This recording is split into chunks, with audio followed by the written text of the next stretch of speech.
نحمده ونصلي على رسوله الكريم اما بعد فاعوذ بالله من الشيطان الرجيم بسم الله الرحمن الرحيم رب اشرح لي صدري ويسر لي امري واحلل عقدة من لساني يفقهوا قولي. انسان کو نیت رکھنی چاہیے کہ ہر روز میرا ایک قدم آگے کی طرف ہو، پیچھے نہ ہو. ہمارا آج کل سے بہتر ہو اور آنے والا کل آج سے بہتر. اور وہ اسی صورت میں ہو سکتا ہے کہ جب ہم علم میں، عمل میں ہر روز مزید گرو کریں، آگے بڑھیں. اور وہ پریکٹس سے ہوتا ہے، کرتے رہنے سے. اور اس کے لیے پلاننگ کی ضرورت ہوتی ہے، کیا کرنا ہے، کب کرنا ہے، کتنا کرنا ہے، کیسے کرنا ہے. ایک دفعہ آپ بیٹھ کے یہ پلاننگ کر لیں تو پھر اس کے بعد گاڑی چل پڑتی ہے. یعنی جیسے گاڑی کے سارے پرزے اگر اسمبل کر لیے جائیں تو پھر اس کے بعد تو اسے چلانا ہی ہوتا ہے. چلیے، عمل میں کوئی چیز آئی جو کل ہم نے پڑھی تھی؟ صدقہ دیا اور چاش کی نماز پڑھ کے آئے. الحمدللہ آپ لوگ پہلے بھی پڑھتے ہوں گے، لیکن وہ ایک شعوری نماز ہوتی ہے نا کہ نہیں، آج جو وضو کرتے وقت بھی اور نیت کرتے ہوئے اور پلان کرتے وقت پھر اس پہ عمل ہو جائے. تو علم کا شیئر کرنا بھی صدقہ، خوشی خوشی کام کیے. جی، اصل کام تو ہم سبھی کرتے ہیں، روز کرتے ہیں، لیکن وہی بات ہے کہ خوشی خوشی کرنے سے اس میں ایک جو روح پڑ جاتی ہے اور ایک لطف آتا ہے، اس سے پھر بوجھ نہیں ہوتا وہ کام. اب جن دنوں میں نماز نہیں پڑھنی ان دنوں خاص صدقے کرنے ہیں.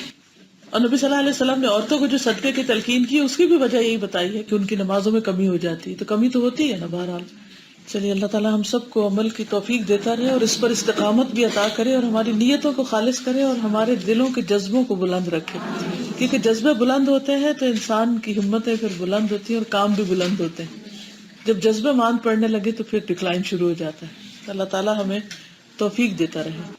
آگے چلتے ہیں. الحديث السابع والعشرون البر حسن الخلق عن النواس بن سمعان رضي الله عنه عن النبي صلى الله عليه وسلم قال البر حسن الخلق والإثم ما حاك في صدرك وكرهت أن يطلع عليه الناس. رواه مسلم. نواس بن سمعان رضی اللہ عنہ سے مروی ہے کہ نبی صلی اللہ علیہ وسلم نے فرمایا، نیکی اچھے اخلاق کا نام ہے اور گناہ وہ ہے جو تمہارے دل میں کھٹکے اور تم اس بات کو ناپسند کرو کہ لوگ اس سے واقف ہوں. وعن وابصة بن معبد رضی اللہ عنہ قال اتيت رسول اللہ صلی اللہ علیہ وسلم فقال جئت تسأل عن البر قلت نعم فقال استفت قلبك البر ما اطمأنت إليه النفس واطمأن إليه القلب والإثم ما حاك في النفس وتردد في الصدر وإن أفتاك الناس وأفتوك. حديث حسن رويناه في مسند الإمامين أحمد بن حنبل والدارمي بإسناد حسن. نواس بن سمان رضی اللہ عنہ سے مروی ہے کہ نبی صلی اللہ علیہ وسلم نے فرمایا، نیکی اچھے اخلاق کا نام ہے اور گناہ وہ ہے جو تمہارے دل میں کھٹکے اور تم اس بات کو ناپسند کرو کہ لوگ اس سے واقف ہوں. اور وابصہ بن معبد رضی اللہ عنہ بیان کرتے ہیں کہ میں رسول اللہ صلی اللہ علیہ وسلم کے پاس آیا تو آپ نے فرمایا، تم نیکی اور گناہ کے بارے میں پوچھنے آئے ہو؟ میں نے کہا جی ہاں. تو آپ صلی اللہ علیہ وسلم نے فرمایا، اپنے دل سے پوچھو. نیکی وہ ہے جس سے تمہارا نفس مطمئن ہو اور جس سے تمہارا دل مطمئن ہو، اور گناہ وہ ہے جو تمہارے دل میں کھٹکے اور تمہارا سینہ اس کے بارے میں متردد ہو، چاہے لوگ تمہیں فتویٰ دے دیں اور بار بار فتویٰ دیں. اب لفظی ترجمہ. عن النواس بن سمان، نواس بن سمان صحابی روایت کرتے ہیں رضی اللہ عنہ، اللہ تعالیٰ ان سے راضی ہو جائے. عن النبی صلی اللہ علیہ وسلم، نبی صلی اللہ علیہ وسلم سے، قال فرمایا آپ نے، البر نیکی، حسن الخلق اچھے اخلاق کا نام ہے، والاثم اور گناہ، ما جو، حاکا کھٹک جائے، فی صدرک تمہارے سینے میں یعنی دل میں، وکرہتا اور تم ناپسند کرو، ان یطلع کہ اطلاع ہو جائے، علیہ اس پر، الناس لوگوں کو. وان وابصہ اور وابصہ سے روایت ہے ابن معبد رضی اللہ عنہ، اللہ تعالیٰ ان سے راضی ہو جائے. قال وہ کہتے ہیں، اتیت میں آیا رسول اللہ صلی اللہ علیہ وسلم، رسول اللہ صلی اللہ علیہ وسلم کے پاس. فقال تو آپ نے فرمایا، جئتا تم آئے ہو، تسألو تم سوال کرتے ہو یعنی پوچھنے آئے ہو، عن البر نیکی کے بارے میں، قلت میں نے کہا نعم جی ہاں. فقال تو آپ نے فرمایا استفتی فتویٰ لو پوچھو قلبک اپنے دل کو. البر نیکی ما جو اطمأنت مطمئن ہو جائے الیہ اس پر النفس نفس واطمأن اور مطمئن ہو جائے الیہ اس کی طرف القلب دل والاثم اور گناہ ما جو ہاکا کھٹک جائے فی النفس دل میں نفس میں وتردد اور تردد پیدا کرے فی الصدر سینے میں وَإِن اور اگرچہ افتاک الناس فتویٰ دے دیں تجھ کو لوگ وَأَفْتَوْكَ اور بار بار فتویٰ دیں تجھ کو تب بھی وہ نیکی نہیں ہو سکتی جب تک کہ تمہارا دل راضی نہ ہو دل مطمئن نہ ہو. روایت میں فرق ہے تھوڑا سا, دوسری روایت لی ہوگی انہوں نے. تو نفس اور صدر سینے کو کہتے ہیں, بڑی جگہ کا نام لیتی, اور سینے میں دل ہوتا ہے, اور نفس بھی یعنی کہ انسان کے دل اور اس کا حصہ ہے, یعنی انسان کی ذات. آئیے انشاءاللہ اس حدیث کی وضاحت دیکھتے ہیں. بسم اللہ الرحمن الرحیم. پہلی حدیث صحیح مسلم کی ہے اور اس کا سیاق و سباق یہ ہے.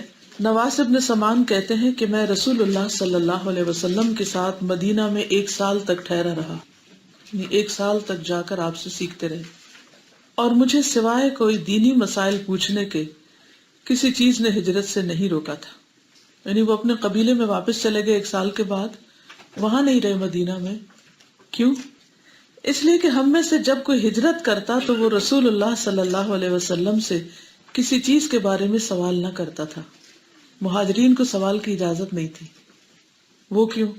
کیونکہ بہت زیادہ سوال کرنے سے دین مشکل ہو جاتا. اب دیکھیے کہ مہاجرین کا جو درجہ اور مقام ہے وہ بہت بلند ہے.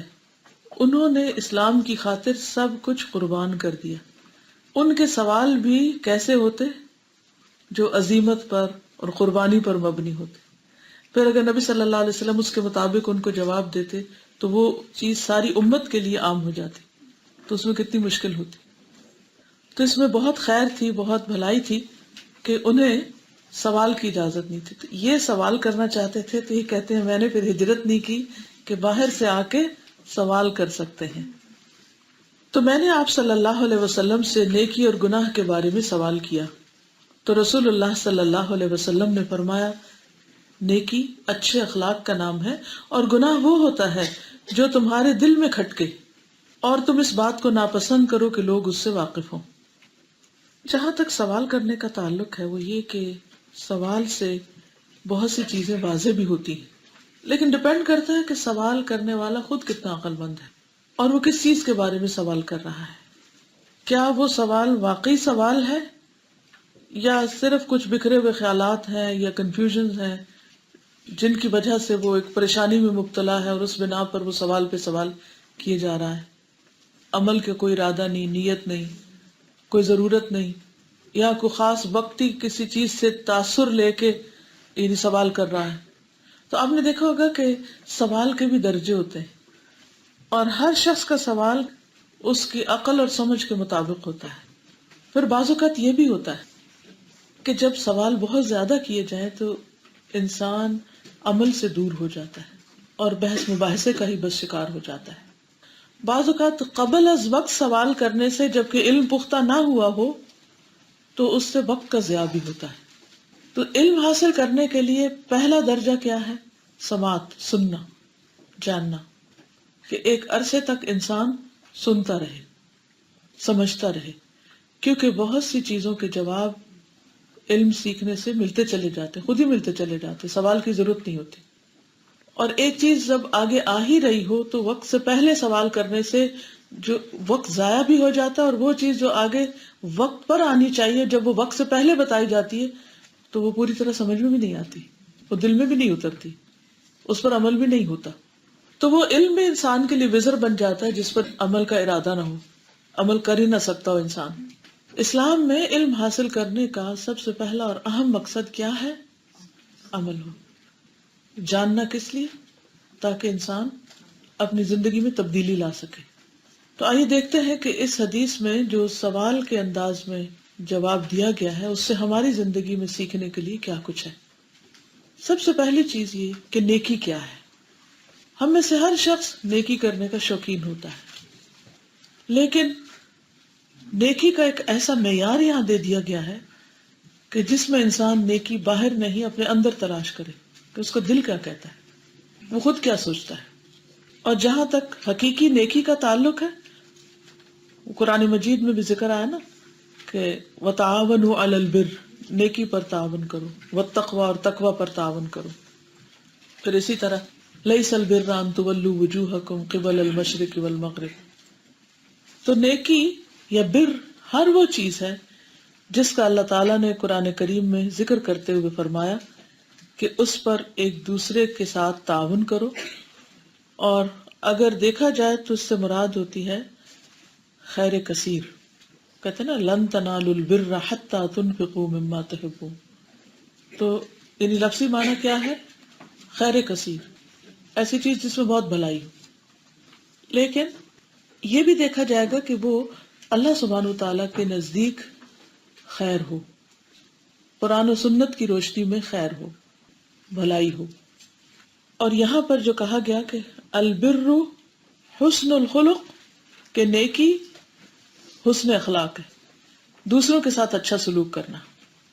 اس میں اللہ سبحانہ وتعالیٰ کے ساتھ بھی اچھا معاملہ کرنا اور بندوں کے ساتھ بھی اچھا معاملہ کرنا. اور خلق اصل میں کہتے ہیں عادت کو، یعنی وہ اچھائی جو انسان کی عادت بن جائے. اب اس میں آپ دیکھیے کہ انسان کی عادات کس پر بیسڈ ہوتی ہے، کس پر مبنی ہوتی ہے. یعنی انسان کا جو فوری ری ایکشن ہوتا ہے کسی بھی چیز کے معاملے میں، مثلاً آپ کچھ دیکھتے ہیں، ویسے کوئی ٹری دیکھتے ہیں، آپ کوئی پھول دیکھتے ہیں، تو آپ کے منہ سے فوراً کوئی چیز نکل آتی، دوسرے کے منہ سے کچھ اور نکلتا ہے. تو یہ دونوں میں فرق کس چیز کا ہے؟ یعنی آپ جو اندر تھے وہ باہر نکل آئے. تو اصل میں ہماری جو عادات ہوتی ہیں، جو ہمارا معاملہ ہوتا ہے، ہمارا بولنا ہوتا ہے، ہمارا دیکھنے کا انداز ہوتا ہے، یہ سب کچھ ریویل کرتا ہے کہ ہم اندر سے کیا ہے. تو نیکی صرف باہر کی چند مصنوعی خول چڑھائی ہوئی عادات کا نام نہیں ہے، یا ایکشنز نہیں ہے کہ انسان وقتی طور پر کسی چیز سے متاثر ہو کے اپنے اوپر ایک خول چڑھا لے اور پھر تھوڑی دیر کے بعد کہیں اور جائے تو وہ خول اتار کے پیچھے رکھا ہے اور نیا خول چڑھا لے، اور ایک تیسرے ماحول میں جائے تو وہاں ایک نیا خول چڑھا لے. یہ جو ہم اوپر کے خول چڑھا لیتے ہیں نا کہ جس سے ملتے ہیں ویسے ہی بن جاتے ہیں، اور ہماری اصل جو ہے وہ ہم ہائیڈ کرنے کی کوشش بھی کرتے ہیں لیکن کہیں نہ کہیں سے لیک ہو ہی جاتی ہے. تو اصل نیک انسان وہ ہے جس کا اندر نیک ہے، جس کے اندر تبدیلی آئی ہے، جس کے اندر تقویٰ ہے، اور وہ اس کے ری ایکشن سے پتہ چلتا رہتا ہے. اسی لیے بر اور تقویٰ دونوں کو ساتھ ساتھ ذکر کیا گیا. تقویٰ کہاں ہوتا ہے؟ دل کے اندر. تو نیکی کہاں سے نظر آتی ہے؟ باہر ہوتی ہے. یعنی ایک چیز اندر ہے اور ایک باہر ہے، یہ دونوں مل کے اصل میں خیر کثیر بن جاتی ہیں. پھر کوئی نیکی جو صرف ظاہر میں ہے وہ نیکی نہیں جب تک کہ اندر سے اس کی جڑیں نہ جڑی ہوئی ہوں یا اس کا کنیکشن نہ لگا ہو. تو نیکی کیا ہے؟ البر حسن الخلق، اچھے اخلاق، اچھی عادات کا نام ہے، ایک مزاج کا نام ہے، ایک ایٹیٹیوڈ ہے، ایک طریقہ زندگی ہے، وہ انداز ہے جس پر انسان اپنی زندگی گزار رہا ہے، اس کے روزمرہ کے معمولات ہیں. تو دیکھا یہ جائے گا کہ وہ اوور آل کیا کرتا ہے، صرف بٹس اینڈ پیسز میں نہیں، صرف کوئی پارٹ ٹائم نہیں کہ جب موڈ آیا تو اچھا کر لیا، موڈ بگڑا تو سب کچھ چھوڑ دیا، کوئی استقامت نہ رہی. حالات اچھے ہوئے، فیوریبل ہوئے تو اچھے رہے، اور حالات مرضی کے خلاف ہو گئے تو ہم بھی گئے. تو حقیقی نیکی کیا ہے؟ مستقل طور پر اچھی عادات اپنانے کا نام، اندر کی اصلاح کا نام. اسی لیے ہمارے دین میں کسی بھی نیکی کے کرنے سے پہلے کیا شرط ہے؟ کس چیز کی شرط ہے؟ نیت کی، اور اس سے پیچھے ایمان، کہ جب تک ایمان نہ ہو وہ نیکی قبول ہی نہیں. ٹھیک ہے نا؟ ایمان کے بغیر کوئی ظاہری ایکشنز قبول نہیں ہے، ورنہ تو بہت لوگ اچھے اچھے کام کرتے رہتے ہیں مگر ان کو نیکی نہیں کہا جاتا. نبی صلی اللہ علیہ وسلم کی یہ جو ڈیفینیشن ہے البر حسن الخلق، تو اس سے کیا پتہ چلتا ہے، کیا سمجھ میں آئے؟ کیونکہ یہ ذرا سا ٹرکی ہے، پورا کانسیپٹ ہم نے چینج کرنا ہے، اس کے لیے میں آپ کا مائنڈ پریپیئر کر رہی ہوں. مثلاً ہم کسی کو کوئی کام کرتے ہوئے دیکھتے ہیں تو ہم کہتے ہیں ہاں بہت اچھا کر رہا ہے، یہ نہیں دیکھتے کہ اس کے پیچھے ایمان بھی ہے یا نہیں، عقیدے کی درستگی بھی ہے یا نہیں.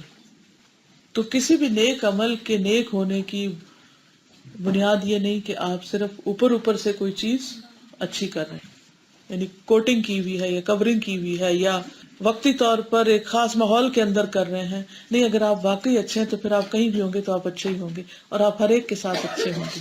صرف فیوریٹزم کی بنیاد پر اچھے نہیں ہوں گے بلکہ ہر معاملے میں اچھے ہوں گے، کیونکہ آپ اصل میں اچھے ہیں، آپ اللہ کے لیے کر رہے ہیں.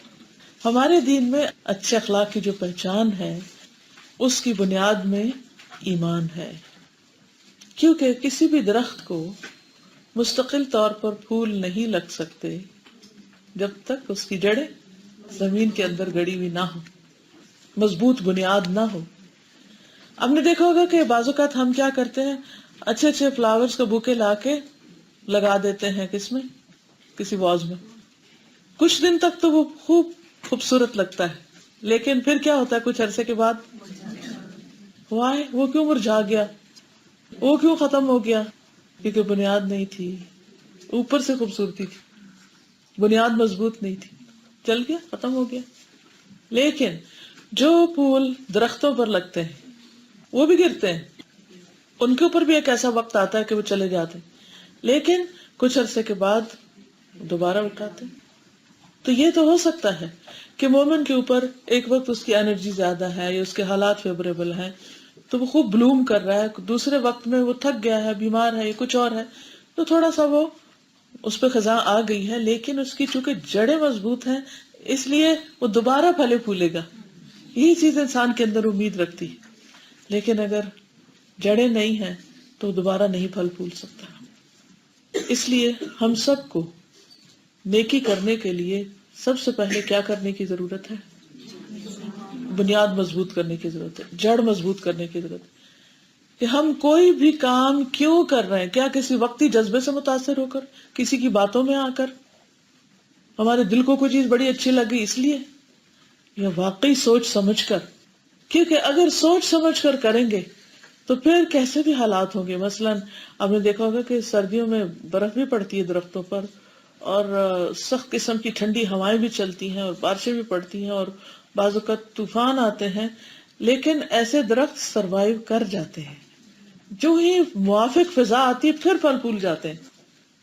تو ہم انسانوں کے ساتھ بھی ایسا ہوتا ہے کہ ہمارے اوپر طوفان آتے ہیں، آندھیاں آتی ہیں، حالات ہمیشہ ایک جیسے نہیں رہتے، سخت آزمائشیں آتی ہیں، اور وہ اللہ سبحانہ وتعالی ہماری ایمان کو کھنگالنے کے لیے، چیک کرنے کے لیے کہ کتنا مضبوط ہے اور کس کام کو کس جذبے اور کس نیت کے ساتھ اس کا بیڑا اٹھایا ہے، اس کو جج کرنے کے لیے آندھیوں طوفانوں سے ہمیں گزارتے ہیں. اور پھر باقی کیا بچتا ہے؟ جیسے امام مالک نے کہا تھا، ما کان للہ بقیہ، جو کام اللہ کے لیے ہوگا وہ باقی بچ جائے گا، وہ باقی رہ جائے گا، وہ ہمارے عادات میں بھی باقی رہ جائے گا اور وہ ہمارے اعمال نامے میں بھی باقی رہے گا، اور اس کی بقا پھر انشاءاللہ قیامت کے دن بھی فائدہ دے گی. البر حسن الخلق، نیکی اچھی عادات کا نام ہے، اچھے اخلاق کا نام ہے. اور عادات جو ہوتی ہیں وہ انسان کے اندر روٹس تک گڑی ہوئی ہوتی ہیں. انسان وہی ہوتا ہے باہر سے اصل میں جو وہ اندر سے ہوتا ہے. اب آپ دیکھیے کہ ہمارے کچھ عادات، کچھ معاملات، کچھ طریقے، کچھ رویے اللہ سبحانہ تعالیٰ کے ساتھ ہیں، کچھ بندوں کے ساتھ ہیں. جہاں تک اللہ سبحانہ تعالیٰ کے ساتھ معاملہ ہے تو اس میں اچھائی کیا ہے، اس کی خوبصورتی کیا ہے کہ انسان اللہ کے رب ہونے پہ راضی ہو جائے. وہ مجھے کافی ہے، وہ میرا رب ہے. ابو سعید کہتے ہیں کہ رسول اللہ صلی اللہ علیہ وسلم نے فرمایا، اے ابو سعید، جو اللہ کے رب ہونے پر، اسلام کے دین ہونے پر اور محمد صلی اللہ علیہ وسلم کے نبی ہونے پر راضی ہوا، اس کے لیے جنت واجب ہو گئی. ابو سعید نے اس بات پہ تعجب کیا ہے کہ بس اتنی سی بات. تو عرض کیا، اے اللہ کے رسول صلی اللہ علیہ وسلم، ذرا آپ دوبارہ گن کے بتائیں کیا کیا؟ کینی کائنڈلی ریپیٹ کہ کس کس پہ راضی ہونا ہے؟ رضیت باللہ رب، بالاسلام دین، وبمحمد. ہم سب کو بھی اپنے آپ سے پوچھنا چاہیے کہ کیا ہم ان پہ راضی ہیں؟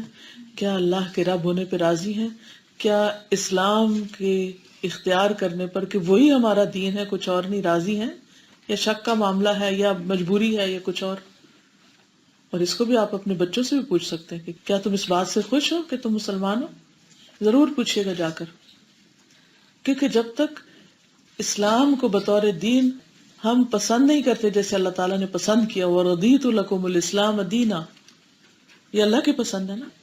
تو جب تک ہماری پسند بھی یہ نہیں ہو جاتی اور پوری خوشی سے اور پورے دل کے ساتھ، تو نہ ہمارے اندر وہ اطمینان آ سکتا ہے اور نہ ہی ہمارے اندر پھر استقامت آ سکتی ہے.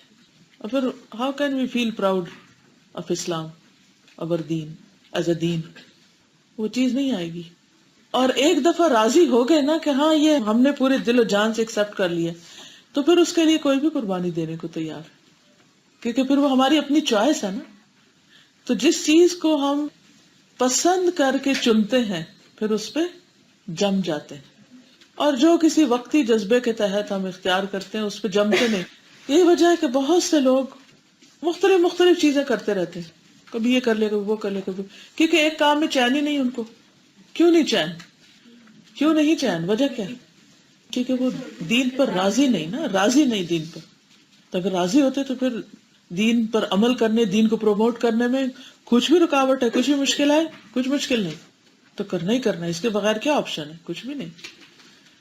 اور تیسری چیز وَبِمُحَمَّدٍ نبیّ صلی اللہ علیہ وسلم، کیونکہ ایک دفعہ جب ہم نبی صلی اللہ علیہ وسلم کی نبوت پہ راضی ہو جاتے ہیں تو پھر کوئی بھی چیز آپ ہمیں دیں تو ہمیں اسے ایکسپٹ کرنے میں کچھ مشکل نہیں لگتی. ہم کہتے ہیں نہیں ہمیں پسند ہے، یہ ہماری چوائس ہے، یہ ہماری اپنی چوائس ہے. تو اس لیے بہت کلیئر کٹ معیار دے دیا گیا نیکی کا اور انسان کے ایمان کا کہ از اٹ بائی فورس اور بائی چوائس، بائی رضامندی یا بائی مجبوری، کیوں اختیار کیا وہی سب کچھ. تو آپ بھی جو کچھ کرتے ہیں یا آپ اپنے بچوں یا جو بھی آپ کے آس پاس لوگ ہیں سب سے اس بات کا ذکر کر سکتے ہیں کہ ہم نے اسلام کو یا اسلام پہ عمل کرنے کو یا اسلام کی خدمت کرنے کو یا نبی صلی اللہ علیہ وسلم کی امت ہونے کو کس حیثیت میں قبول کیا ہوا ہے، دل کی خوشی اور رضامندی سے یا مجبوری سے. دیکھیں دنیا کے معاملات میں بھی آپ جب کوئی سودا کرتے ہیں، کوئی بزنس کرتے ہیں، بعض اوقات مجبوری سے کوئی کام کر رہے تو کوئی جاب کرتے ہیں، مجبوری ہوتی ہے، اور ایک ہوتی ہے آپ کی اپنی چوائس، آپ کی اپنی ڈریم اور آپ کی اپنی مرضی کے مطابق وہ کام. دونوں میں کوئی فرق ہوتا ہے؟ ایک پریگنینسی ہوتی ہے رضامندی والی اور ایک ہوتی ہے مجبوری والی. فرق ہوتا ہے؟ کوئی بھی چیز، چاہے کوئی جاب ہو، چاہے کوئی بزنس ہو، چاہے پریگنینسی ہو، چاہے کوئی شادی کا معاملہ ہو، ایک شادی ہے رضامندی کے ساتھ اور ایک ہے مجبوری، چوائس ہی نہیں ہے. تو پورا ایٹیٹیوڈ بدل جاتا ہے انسان کا. اسی طرح جو لوگ دین کی خدمت کا کام بھی اپنی چوائس کے ساتھ کرتے ہیں اور جو مجبوراً کرتے ہیں، بہت فرق ہے. جب چوائس کے ساتھ کرتے ہیں تو آپ پورے دل و جان کے ساتھ، پھر آپ کو کچھ اور سوچتا ہی نہیں.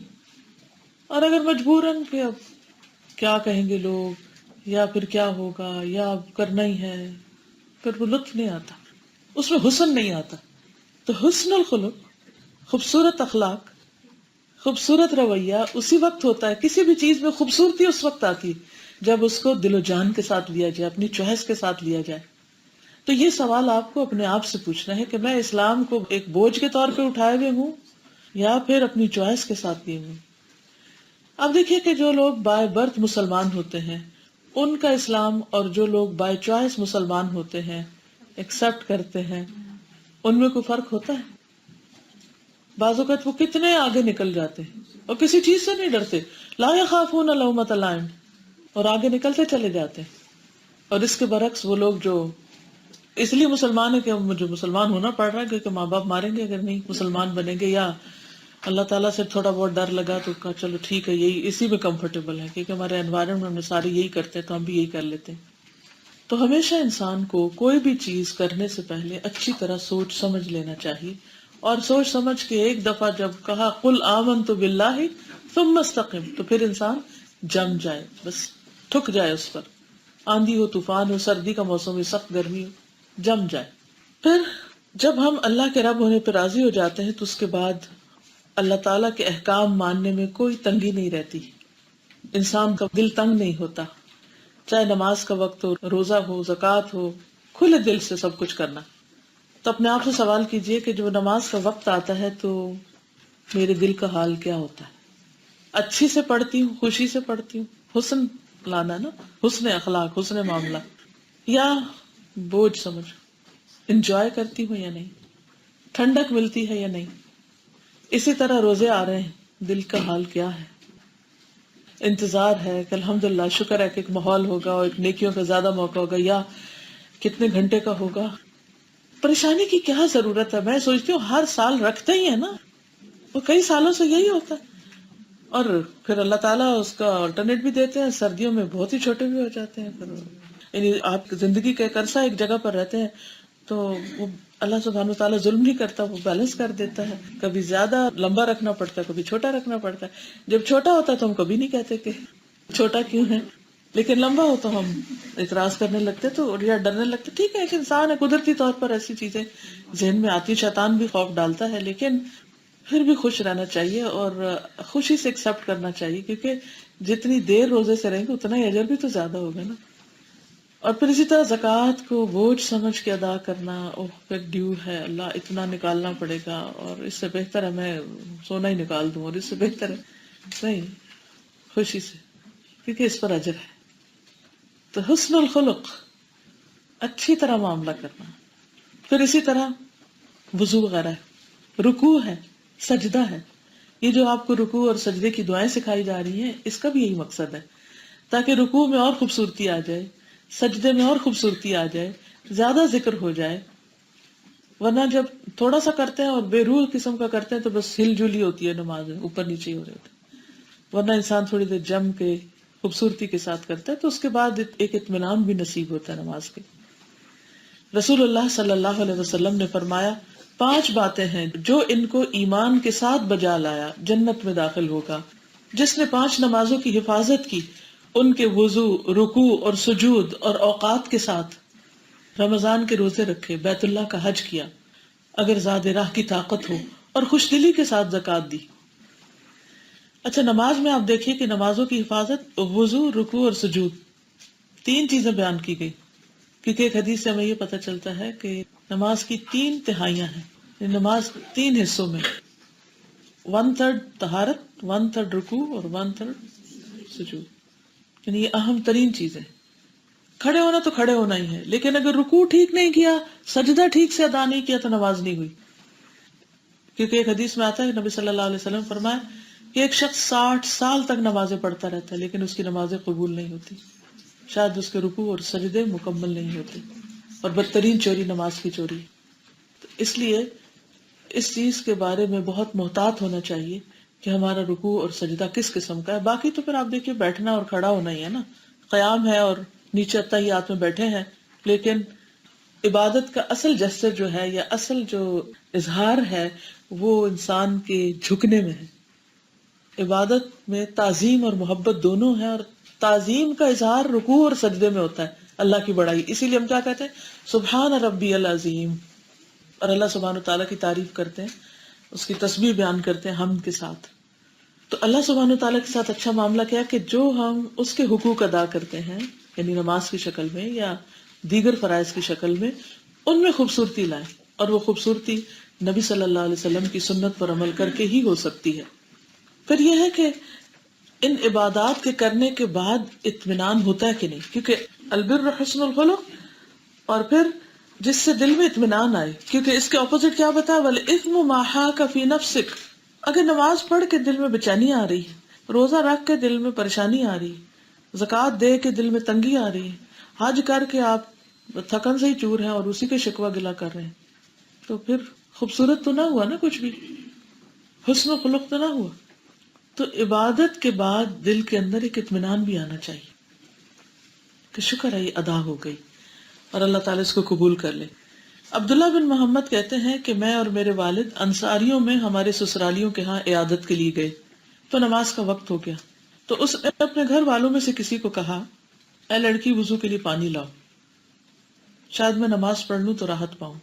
یعنی جس کی عیادت کرنے کے لیے گئے تھے، بیمار کی، بیمار نے کیا کہا، پانی لاؤ کہ میں نماز پڑھوں، شاید میری حالت اچھی ہو جائے. تو وہ کہتے ہیں کہ ہم نے ان کا یہ جملہ پسند نہ کیا، یعنی بیمار ہے نماز پڑھ کے راحت ملے گی. تو انہوں نے کہا، وہ صحابی تھے نا جن کی عیادت کرنے کے لیے گئے، میں نے رسول اللہ صلی اللہ علیہ وسلم کو سنا ہے آپ فرماتے تھے، اے بلال اٹھو، ہمیں نماز کے ساتھ راحت پہنچاؤ۔ تو جب کبھی بے چینی ہو، پریشانی ہو، غم ہو، فکر ہو، بوجھ ہو، تو کیا کرو؟ نماز پڑھو۔ تو کیا ہوگا اس کے بعد؟ بے چینی چین میں بدل جائے گی۔ یہی تو اطمینان ہے۔ اور دل کا حال بس بے چین رہنا اور کھٹک اور انریسٹ، یہ کوئی اچھی کیفیت نہیں کہ ہر وقت انسان شکوک و شبہات میں رہے۔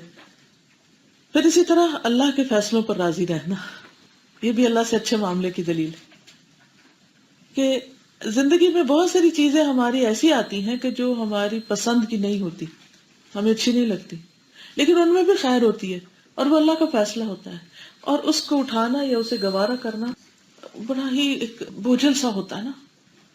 انسان کہتا ہے یار اب بہت مشکل ہو گئی زندگی، اور اکثر ایسے ہو نہیں جاتا کہ کوئی چیز آپ کو بادر کرنے لگتی ہے اچانک، بچے کی طرف سے، کبھی جاب کی طرف سے، کبھی کسی انسان کی طرف سے، کبھی ہوتا نا ایسے۔ اس وقت ہم کیا کرتے ہیں پھر، اور کیا کرنا چاہیے؟ سٹریس کو کس طرح مینج کریں؟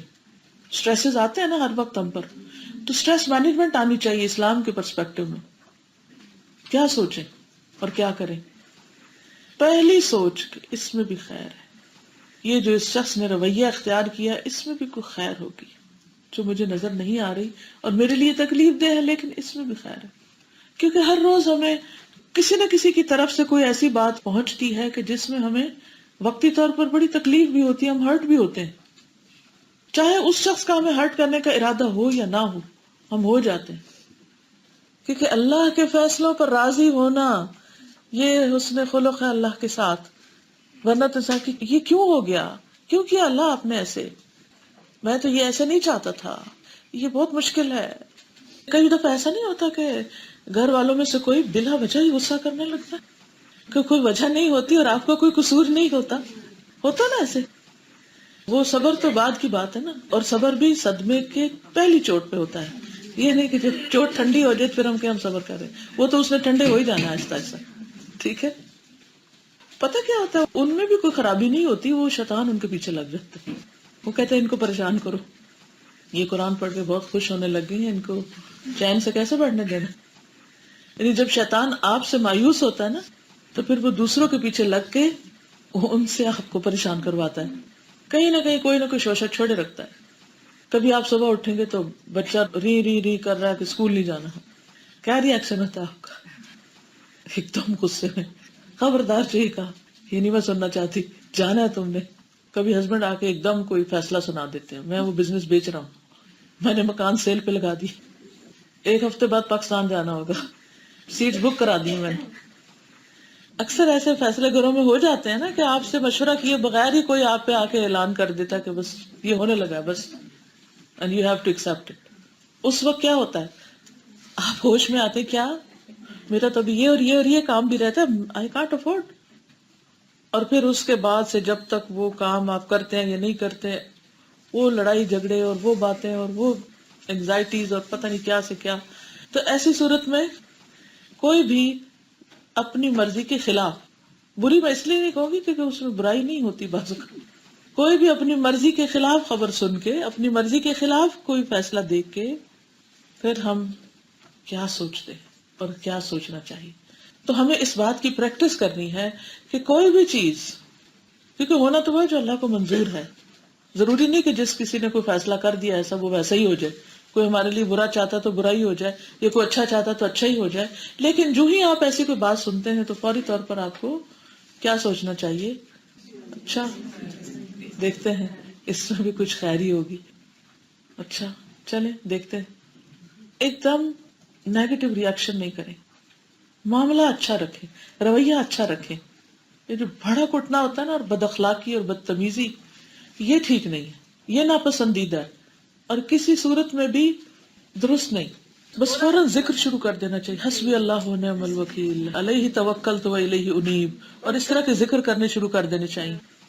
کوئی بھی خبر، مثلاً آپ کسی شخص پہ بڑا مان رکھتے ہیں کہ وہ آپ کے لیے بہت ہیلپ فل ہے، ہسبینڈ ہو سکتا ہے، بچے ہو سکتے ہیں، کولیگ ہو سکتے ہیں، کوئی بھی آپ کا کوئی امپلائی ہو سکتا ہے، اور اچانک وہ آپ کو خبر سناتا ہے کہ میں جا رہا ہوں، میں آپ کے ساتھ نہیں کام کر سکتا. ایسے میں انسان کیا سوچتا ہے اب شاید یہ چھت نیچے گر پڑے. نہیں، کچھ نہیں ہوتا. علیہ توکلت و الیہ انیب. اور اللہ تعالیٰ آپ کے دل کو ٹھنڈا کر دے گا. کیوں؟ اس لیے کہ جب تکلیف دہ پریشان کن خبر نبی صلی اللہ علیہ وسلم کے سامنے آتی یا کوئی تکلیف دہ چیز آپ دیکھتے تو آپ کیا فرماتے؟ الحمدللہ علی کل حال.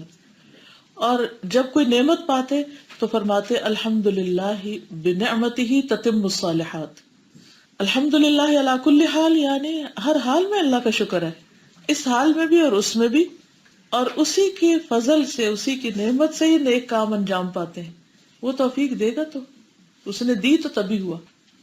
تو یاد رکھیے اللہ سبحانہ وتعالیٰ کے ساتھ اچھا معاملہ یہ ہے کہ انسان قضاء اور قدر کے جتنے بھی احکام ہیں ان میں اچھا رویہ اختیار کرے. اور یہ بالکل نیچرل سی بات ہے کہ بہت سے معاملات ایسے ہوں گے جس میں مال، اہل، نفس، حالات آپ کو غمگین کریں گے، غم آئے گا.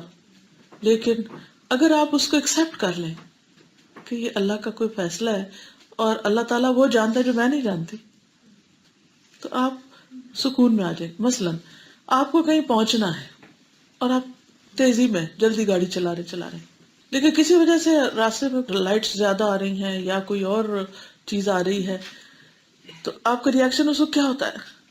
کیونکہ آپ کو آگے نہیں نظر آ رہا آگے کیا ہے. اور اللہ تعالیٰ دیکھ رہے ہیں کہ اگر یہ شخص وقت سے پہلے پہنچا تو فلاں جگہ دے ٹکر مارے گا، تو وہ آپ کو پیچھے سے ہی روک رہا ہے. اسے پیچھے رکاوٹیں کھڑی کر دی آپ کے لیے کہ یہ فلاں وقت میں فلاں جگہ نہ پہنچے تاکہ فلاں چیز سے نہ ٹکرائے. وہ اوپر سے پلاننگ دیکھ رہا ہے نا، وہ سب کچھ ایریل ویو نظر آ رہا ہے اس کو. یہ یہاں سے چلا ہوا ہے، اگر یہ اس وقت پہنچے گا تو یہاں یہ ہوگا اور یہ اس کے لیے نقصان دہ ہے. یہ اس سے پیچھے رہے تاکہ وہ مسئلہ گزر جائے تو یہ آرام سے آگے چلا جائے. تو زندگی میں کبھی ہماری دوڑ یوں ہوتی ہے، اوپر جا رہے ہوتے ہیں، پھر کوئی رکاوٹ آ جاتی اور ہم سر پکڑ کے بیٹھ جاتے کہ یہ کیوں آ گئی، ہم نے تو ابھی اور اوپر جانا تھا. اللہ کو پتا ہے کہ اس سے اوپر کیا نقصان ہے، جانے میں تکلیف ہوگی، لیکن اس کے لیے ہمیں طریقہ بتا دیا گیا کہ اللہ سے مدد مانگنا شروع کرو. اللہ سے مدد مانگو، دعائیں کرو، کیونکہ اللہ تعالیٰ نے آزمانا بھی ہے اور اللہ نے کسی نقصان سے بچانا بھی ہے، چاہے وہ دنیا کا یا آخرت کا. اصل بھلائی کس میں ہے؟ اللہ کے فیصلے قبول کرنے میں. کہ اوکے ریلیکس ہو جائے، ٹھیک ہے میں نے پوری کوشش کر لی کہ میں ٹائم پر پہنچ جاؤں، یا میں نے پوری کوشش کر لی کہ میں سب سے آگے نکل جاؤں، لیکن کوشش کے باوجود میں نہیں نکل پا رہی، تو اس میں ضرور کوئی بھلائی ہے. اللہ تعالیٰ وہاں مجھے کسی حادثے سے بچانا چاہتا ہے، تو پیچھے ہی روک رہا ہے کیونکہ مجھے نظر نہیں آ رہا، اس لیے میں پریشان ہو رہی ہوں. اور یہ جو ایکسیپٹنس ہے، ہم دیکھتے ہیں کہ جن کے اندر ایمان ہوتا ہے ان کے اندر بہت بڑے درجے میں پائی جاتی، کیونکہ ایمان دلوں میں وسعت پیدا کر دیتا ہے. جیسے حضرت حاجرہ علیہ السلام ہے، اپنے آپ کو رکھ کے دیکھیں اس جگہ پر. ہم میں سے تو کوئی شاید سوال پیدا نہیں ہوتا، میں تو کہتی ہوں ہم بالکل کسی قابل نہیں ہیں کہ کوئی ہمیں کہے ادھر کھڑے ہو جو جنگل میں، اور ہم کہیں ہاں یس، اور اشارے سے کہے کہ ہاں، اور ہم مان جائیں. ہاں اگر 1 گھنٹہ ہماری کوئی کاؤنسلنگ کرے تو میں بھی پھر ہم تھوڑا بہت ایکسپٹ کر لیں، ادروائز نہیں کریں. پھر اللہ نے وہاں سے خیر بھی تو کتنی جاری کی نا اس صبر کی وجہ سے، اتنی بڑی خیر. حضرت حاجرہ نے قربانی کی تو مکہ آباد ہوا نا. آج سب کے دل کیوں وہاں جانے کو مچلتے ہیں؟ کس کی قربانی کی وجہ سے وہ محبت ہمارے دلوں میں آئی، کہاں کہاں تک اس کے اثرات گئے. ہم چاہتے ہیں کہ ہم اپنی مرضی کے کام کریں اور ہر چیز ہماری مرضی کے مطابق ہو جائے، اور پھر دنیا ہم سے محبت بھی کرے اور ہمارے لیے سارے راستے بھی آسان ہو جائے. کیسے ہو سکتا ہے؟ قربانیوں کے بغیر کچھ نہیں ہوتا. تو یہ قربانیاں کیا ہے؟ اللہ کے فیصلوں پر راضی ہونا. پھر زبان سے بھی رب کی رضا کے کلمات نکالنا. جیسے نبی صلی اللہ علیہ وسلم کے بیٹے فوت ہوئے تو آپ کے کوئی بھی بیٹا نہیں تھا، وہ آخری بچہ تھا چھوٹا، آپ کے آنسو ٹپک رہے تھے، لیکن زبان سے کوئی ایسی بات نہیں کی آپ نے کہ جو اللہ تعالیٰ کو ناراض کرے. پھر شرح صدر، اوپن ہارٹڈ دین اسلام کو قبول کرنا اور اللہ تعالیٰ کے احکامات کو قبول کرنا شرح صدر کے ساتھ، چاہے نماز کا حکم ہو چاہے پردے کا حکم ہو. اب جیسے حجاب ہے، بعض اوقات ہم کر لیتے ہیں لیکن ہاف آف کرتے، پورا نہیں کرتے. مثلا قرآن مجید میں اگر بہت ڈیٹیلز میں آپ نہ بھی جائیں تو قرآن مجید میں جو حجاب کا حکم ہے، مثلاً سورۃ نور ہے تو اس میں کیا آتا ہے، وَلْيَضْرِبْنَ بِخُمُرِهِنَّ عَلَى جِيُوبِهِنَّ، چاہیے کہ اپنے خمار عورتیں کہاں ڈالیں؟ اپنے سینوں پر۔ اس آیت کے ترجمے میں کوئی مشکل ہے، لیکن پھر کیا وجہ ہوتی ہے کہ ہمارے خمار اسکارف ہمارے سینے پہ نہیں ہوتے، اس سے اوپر اٹھے ہوئے ہوتے اور سینے کی ساری شیپ نظر آ رہی ہوتی؟ ہم اس آیت کو کیوں نہیں ایکسپٹ کرتے؟ ٹھیک ہے، چہرے کے پردے کے بارے میں رخصت کی راہ ملتی ہے، لیکن گردن کے کھولنے کی تو رخصت کوئی نہیں نا، کہیں کانوں کے کھولنے کی تو نہیں، چن کو کھولنے کی تو نہیں، باریک کپڑا لینے کی تو رخصت نہیں ہے نا، کہ ہے؟ پھر ہمارا شرع صدر کیوں نہیں؟ پھر کیا کہا؟ زینت ظاہر نہ کرو۔ تو جب ہم زینت ظاہر کرنے لگتے ہیں تو کیوں کرتے ہیں؟ کیونکہ شرع صدر نہیں ہے ہمارا حجاب پر، شرع صدر نہیں نا۔ تو اللہ تعالیٰ کے حکم پر خوش ہو کر اس کو قبول کر لینا، اور جیسا وہ چاہتا ہے ویسا کرنا کہ وہ راضی ہو جائے، تو آپ یقین کیجئے بندے بھی راضی ہو جائیں گے۔ لیکن اگر ہمارا دل اپنا ہی راضی نہیں، اور ہم سب کون ہیں جو اس وقت بیٹھے ہوئے یہاں؟ ہم سب دین کے نمائندے ہیں نا۔ ہم ایک ایسی جگہ پر رہتے ہیں جہاں ہمارے آس پاس نان مسلم ہیں، وہ اکثر پھر کوشچنس کرتے ہیں کہ کیا وجہ ہے کچھ لیڈیز تو ایسے پہنتی ہیں اور کچھ ایسے پہنتی ہیں اور کچھ پہنتی نہیں ہیں، اور یہ پھر وہ کس کو اسلام سمجھیں گے؟ تو ہم رول ماڈلز بھی ہیں نا، ہم دوسروں کے لیے ایک نمونہ ہیں۔ بہت سے لوگ قرآن پاک کی آیات اور تفسیر پڑھ کے نہیں کام کرتے، وہ ہمیں دیکھ کے ہی کر لیتے ہیں۔ تو جب ہمیں دیکھ کے وہ ادھورا اسلام لیں گے تو پھر کیا ہوگا؟ وہ ادھورا ہی ان کی زندگیوں میں جائے گا، اور ان سب کا بھی وزر ہم پر آ جائے گا۔ پھر جیسے قرآن مجید میں جلباب کا حکم ہے، ہمیں سے بہت سے لوگ جو ڈریس ہوتا ہے اسی کو ہی کہتے ہیں یہی جلباب ہو گیا۔ وہ کیسے جلباب ہو گیا؟ یا ایھا النبی قل لازواجک وبناتک ونساء المؤمنین یدنین علیہن من جلابیبہن۔ ایک ہے لباس اور ایک ہے جلباب اور ایک ہے خمار۔ تو اگر ہم خمار کے بغیر ہیں یا جلباب کے بغیر ہیں اور صرف لباس کو ہی ہم سمجھتے ہیں بس ساتر ہے کافی ہے، نہیں، کافی نہیں ہے۔ قرآن میں الگ الگ مقامات پر ان چیزوں کا ذکر ہوا ہے۔ تو اس لیے اللہ سبحانہ وتعالیٰ کے ساتھ، دین کے ساتھ اچھا معاملہ کیا ہے، نیکی کیا ہے کہ جو حکم آئے اسے خوش دلی کے ساتھ فلی ایکسپٹ کر لے، اور اس کے بعد دل میں تنگی نہ رہے۔ ثم لا یجدوا فی انفسہم حرجا مما قضیت ویسلموا تسلیما۔ قرآن مجید میں اللہ تعالیٰ فرماتے ہیں وَمَن يُرِدِ اللَّهُ أَن يَهْدِيَهُ يَشْرَحْ صَدْرَهُ لِلْإِسْلَامِ وَمَن يُرِدْ أَن يُضِلَّهُ يَجْعَلْ صَدْرَهُ ضَيِّقًا حَرَجًا كَأَنَّمَا يَصَّعَّدُ فِي السَّمَاءِ كَذَلِكَ يَجْعَلُ اللَّهُ الرِّجْسَ عَلَى الَّذِينَ لَا يُؤْمِنُونَ۔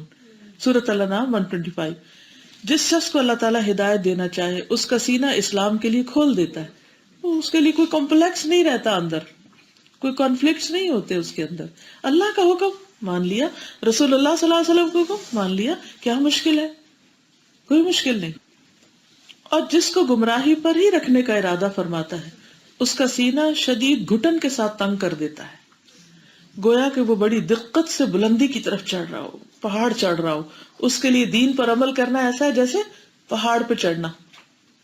اسی طرح اللہ تعالیٰ ان لوگوں پر عذاب واقع فرماتا ہے جو ایمان نہیں لاتے۔ اب لوگوں کے ساتھ حسن اخلاق، اس کی بہت سی چیزیں تو کل ہم نے پڑھی بھی کہ اچھی خدمت، دوسروں کے کام آنا، لیکن اس میں جنرل کانسیپٹ کے طور پر اچھے اخلاق میں کچھ کرنے کے کام ہے، کچھ نہ کرنے کے کام ہے۔ مثلا دل کی وسعت کے ساتھ دوسروں کی مدد کرنا، سخاوت کرنا، خندہ پیشانی سے معاملہ کرنا، رویہ اچھا کرنا، دوسرے کی بات پر صبر کر لینا، فوری غضبناک ایکشن نہیں شو کرنا۔ اگر کسی کو امر بالمعروف کرنا ہے تو بھی اچھے طریقے سے، کسی برائی سے روکنا ہے تو بھی اچھے طریقے سے۔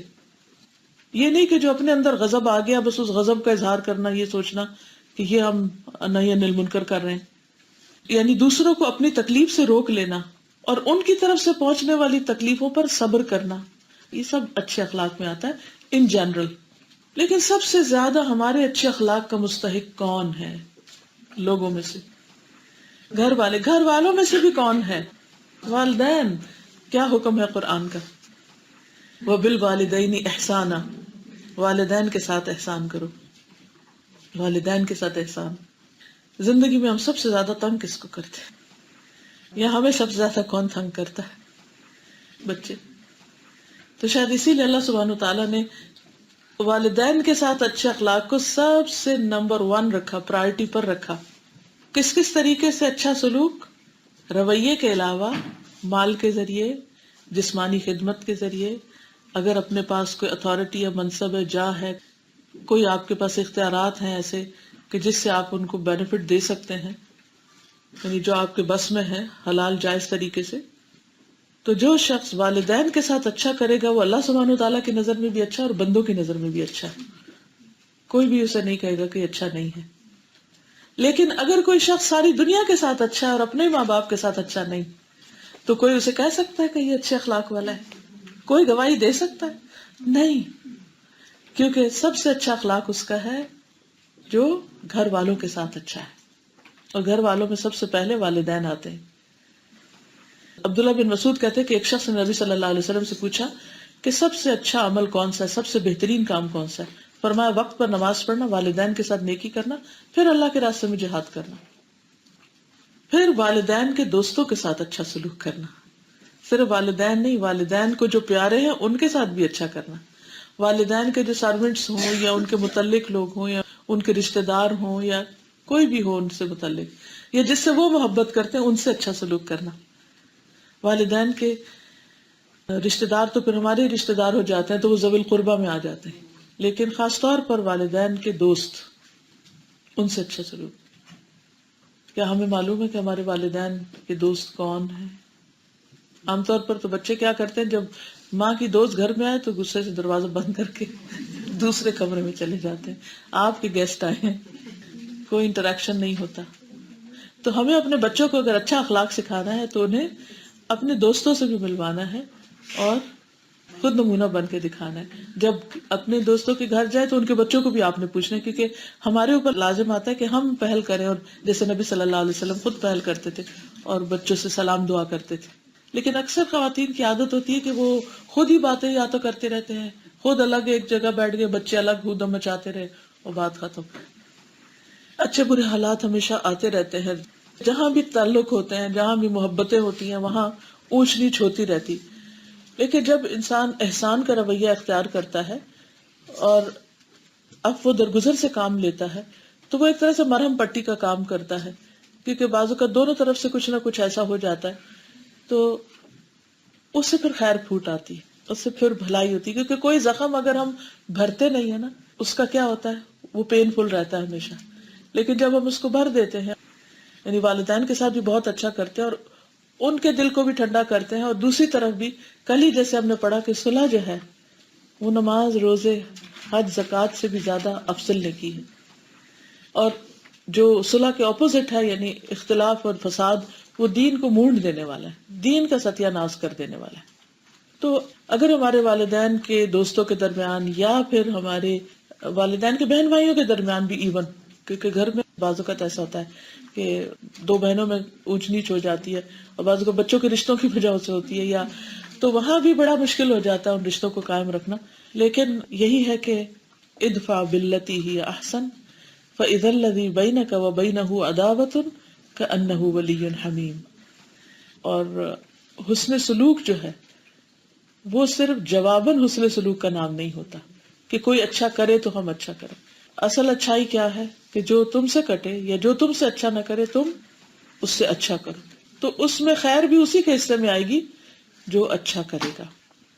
ابن عمر کہتے ہیں کہ جب وہ مکہ مکرمہ کی طرف جاتے تو اپنے گدھے کو آسانی کے لیے ساتھ رکھتے، یعنی کبھی اونٹ پہ بیٹھ جاتے اور کبھی گدھے پہ بیٹھ جاتے۔ جب اونٹ کی سواری سے اکتا جاتے تو گدھے پہ سوار ہو جاتے، یعنی اونٹ کا چلنا اور طرح ہوتا ہے نا، ہل ہل کے، تو گدھے پہ بیٹھ جاتے اور اپنے سر پر امامہ باندھتے تھے۔ ایک دن ابن عمر اسی گدھے پہ سوار تھے، ان کے پاس سے ایک دیہاتی آدمی گزرا تو ابن عمر نے اس دیہاتی سے فرمایا کیا تم فلاں فلاں کے بیٹے نہیں ہو؟ اس نے عرض کیا کیوں نہیں؟ تو ابن عمر نے اس دیہاتی کو اپنا گدھا دے دیا اور اس سے فرمایا اس پہ سوار ہو جاؤ، اور اسے اپنا امامہ دے دیا اور فرمایا کہ اپنے سر پہ باندھ لو۔ اس پر بعض سعدیوں نے کہا کہ اللہ آپ کو بخشے، آپ نے اس کو اپنا گدھا بھی دے دیا، ماما بھی دے دیا، حالانکہ آپ نے اسے اپنی سہولت کے لیے رکھا ہوا تھا۔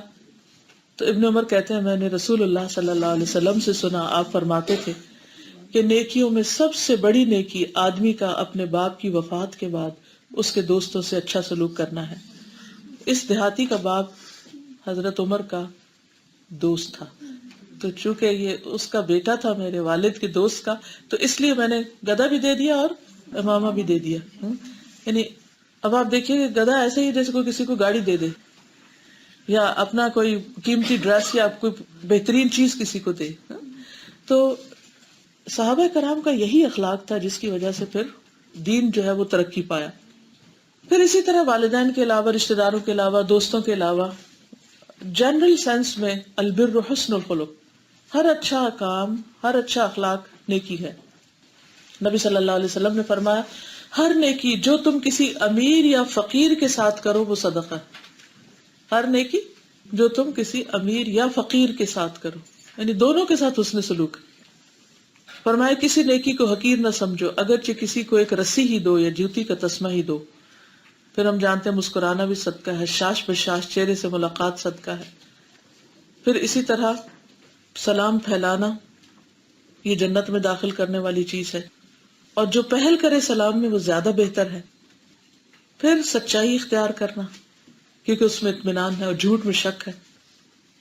پھر نبی صلی اللہ علیہ وسلم نے فرمایا ہر وہ بھلا کام جو تم اپنے گھر والوں کے ساتھ کرو وہ ان پر صدقہ ہے۔ ہم عام طور پہ سمجھتے ہیں کہ گھر سے باہر ہی چیریٹی ہو سکتی، لیکن یہ ایک جنرل پرنسپل ہے، چیریٹی بگنس ایٹ ہوم، اور یہی بات حدیث میں بتائی گئی کہ ہر وہ بھلا کام جو تم اپنے گھر والوں کے ساتھ اچھا کرو وہ ان پہ صدقہ ہے۔ آپ نے فرمایا آدمی اپنی ذات پر، اپنی بیوی بچوں پر، اپنے خادموں پر جو خرچ کرتا ہے وہ سب صدقہ میں شمار ہوتا ہے۔ ارباز کہتے ہیں کہ رسول اللہ صلی اللہ علیہ وسلم نے فرمایا جب آدمی اپنی بیوی کو پانی پلاتا ہے تو اسے اجر دیا جاتا ہے۔ عام طور پہ ہمارے ہاں کانسیپٹ کیا ہے کہ بیوی کی ذمہ داری ہے وہ شوہر کو پانی پلائے، چاہے وہ جاب سے آئی ہو اور شوہر گھر بیٹھا ہو، تب بھی بیوی ہی کو یہ نیکی کرنی۔ اور عموماً مردوں کے اندر یہ چیز کیوں نہیں پائی جاتی کہ وہ اس کو اپنی ذمہ داری نہیں سمجھتے، تو شاید اس وجہ سے ان کے لیے خاص طور پر فرمایا کہ اس کے لیے اجر ہے۔ ارباز کہتے ہیں میں یہ حدیث سن کر اٹھا اور اپنی بیوی کو پانی پلایا اور پھر اسے یہ حدیث سنائی۔ پھر کھانا کھلانا، آپ نے فرمایا تمہارا خود کھانا، بیٹے کو کھلانا، بیوی کو کھلانا صدقہ ہے، اپنے خادم کو کھلانا صدقہ ہے، یہ سب کچھ تمہارے لیے صدقہ ہے۔ اچھا یہ باقی کو کھلانا تو صدقہ سمجھ آتا ہے، اپنے آپ کو کھلانے میں صدقہ کیا ہے؟ یہ کب صدقہ بنتا ہے اور یہ کب نیکی بنتا ہے؟ When we eat to prepare ourselves to do good، کیونکہ اگر نہیں کھائیں گے اور لیٹ جائیں گے اور تھک جائیں گے اور کچھ کریں گے نہیں تو ساری نیکیاں رہ جائیں گی۔ المؤمن القوی خیر واحب الی اللہ من المؤمن الضعیف، قوی مومن، مضبوط مومن، طاقتور مومن زیادہ پسند ہے اللہ کو اور زیادہ بہتر ہے ضعیف مومن سے۔ وہ فی کل خیر، دونوں میں بھلائی ہے، لیکن اللہ تعالیٰ کو زیادہ پسندیدہ ہے جو قوت والا ہو، کیونکہ اس سے پھر اور زیادہ خیر اور بھلائی کے کام انسان کر سکتا ہے نا۔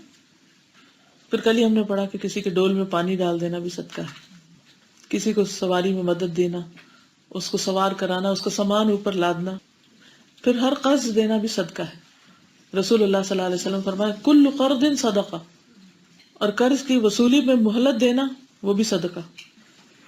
کتنا صدقہ ہے وہ کچھ پتا آپ کو؟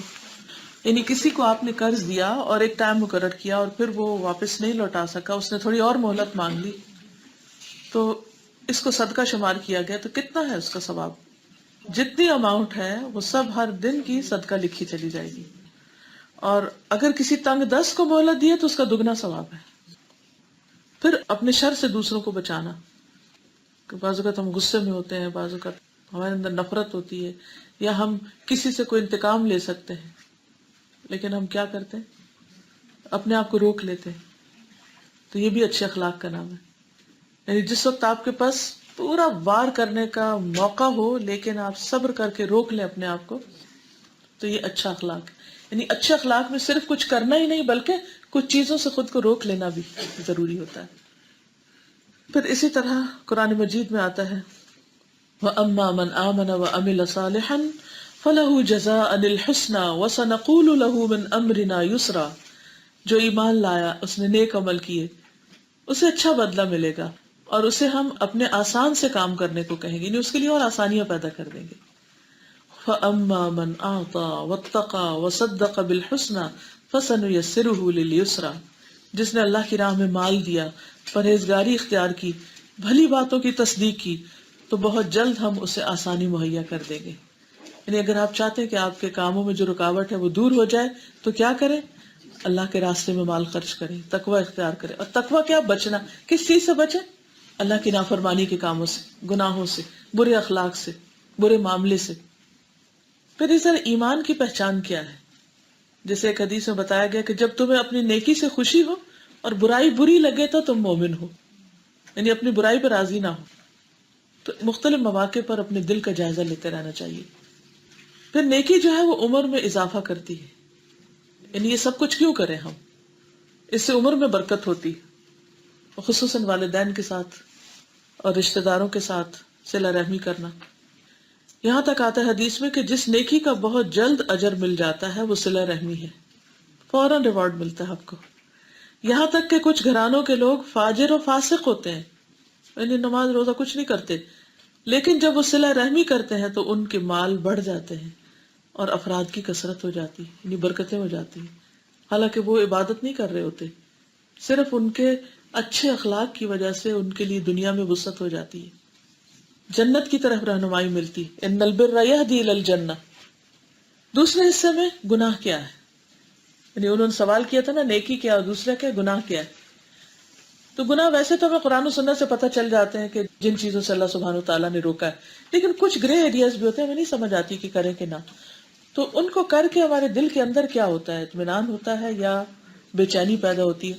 فرمایا والاثم ما حاک فی نفسک، جو دل میں بے چینی پیدا کرے، جو کام دل میں تردد پیدا کرے.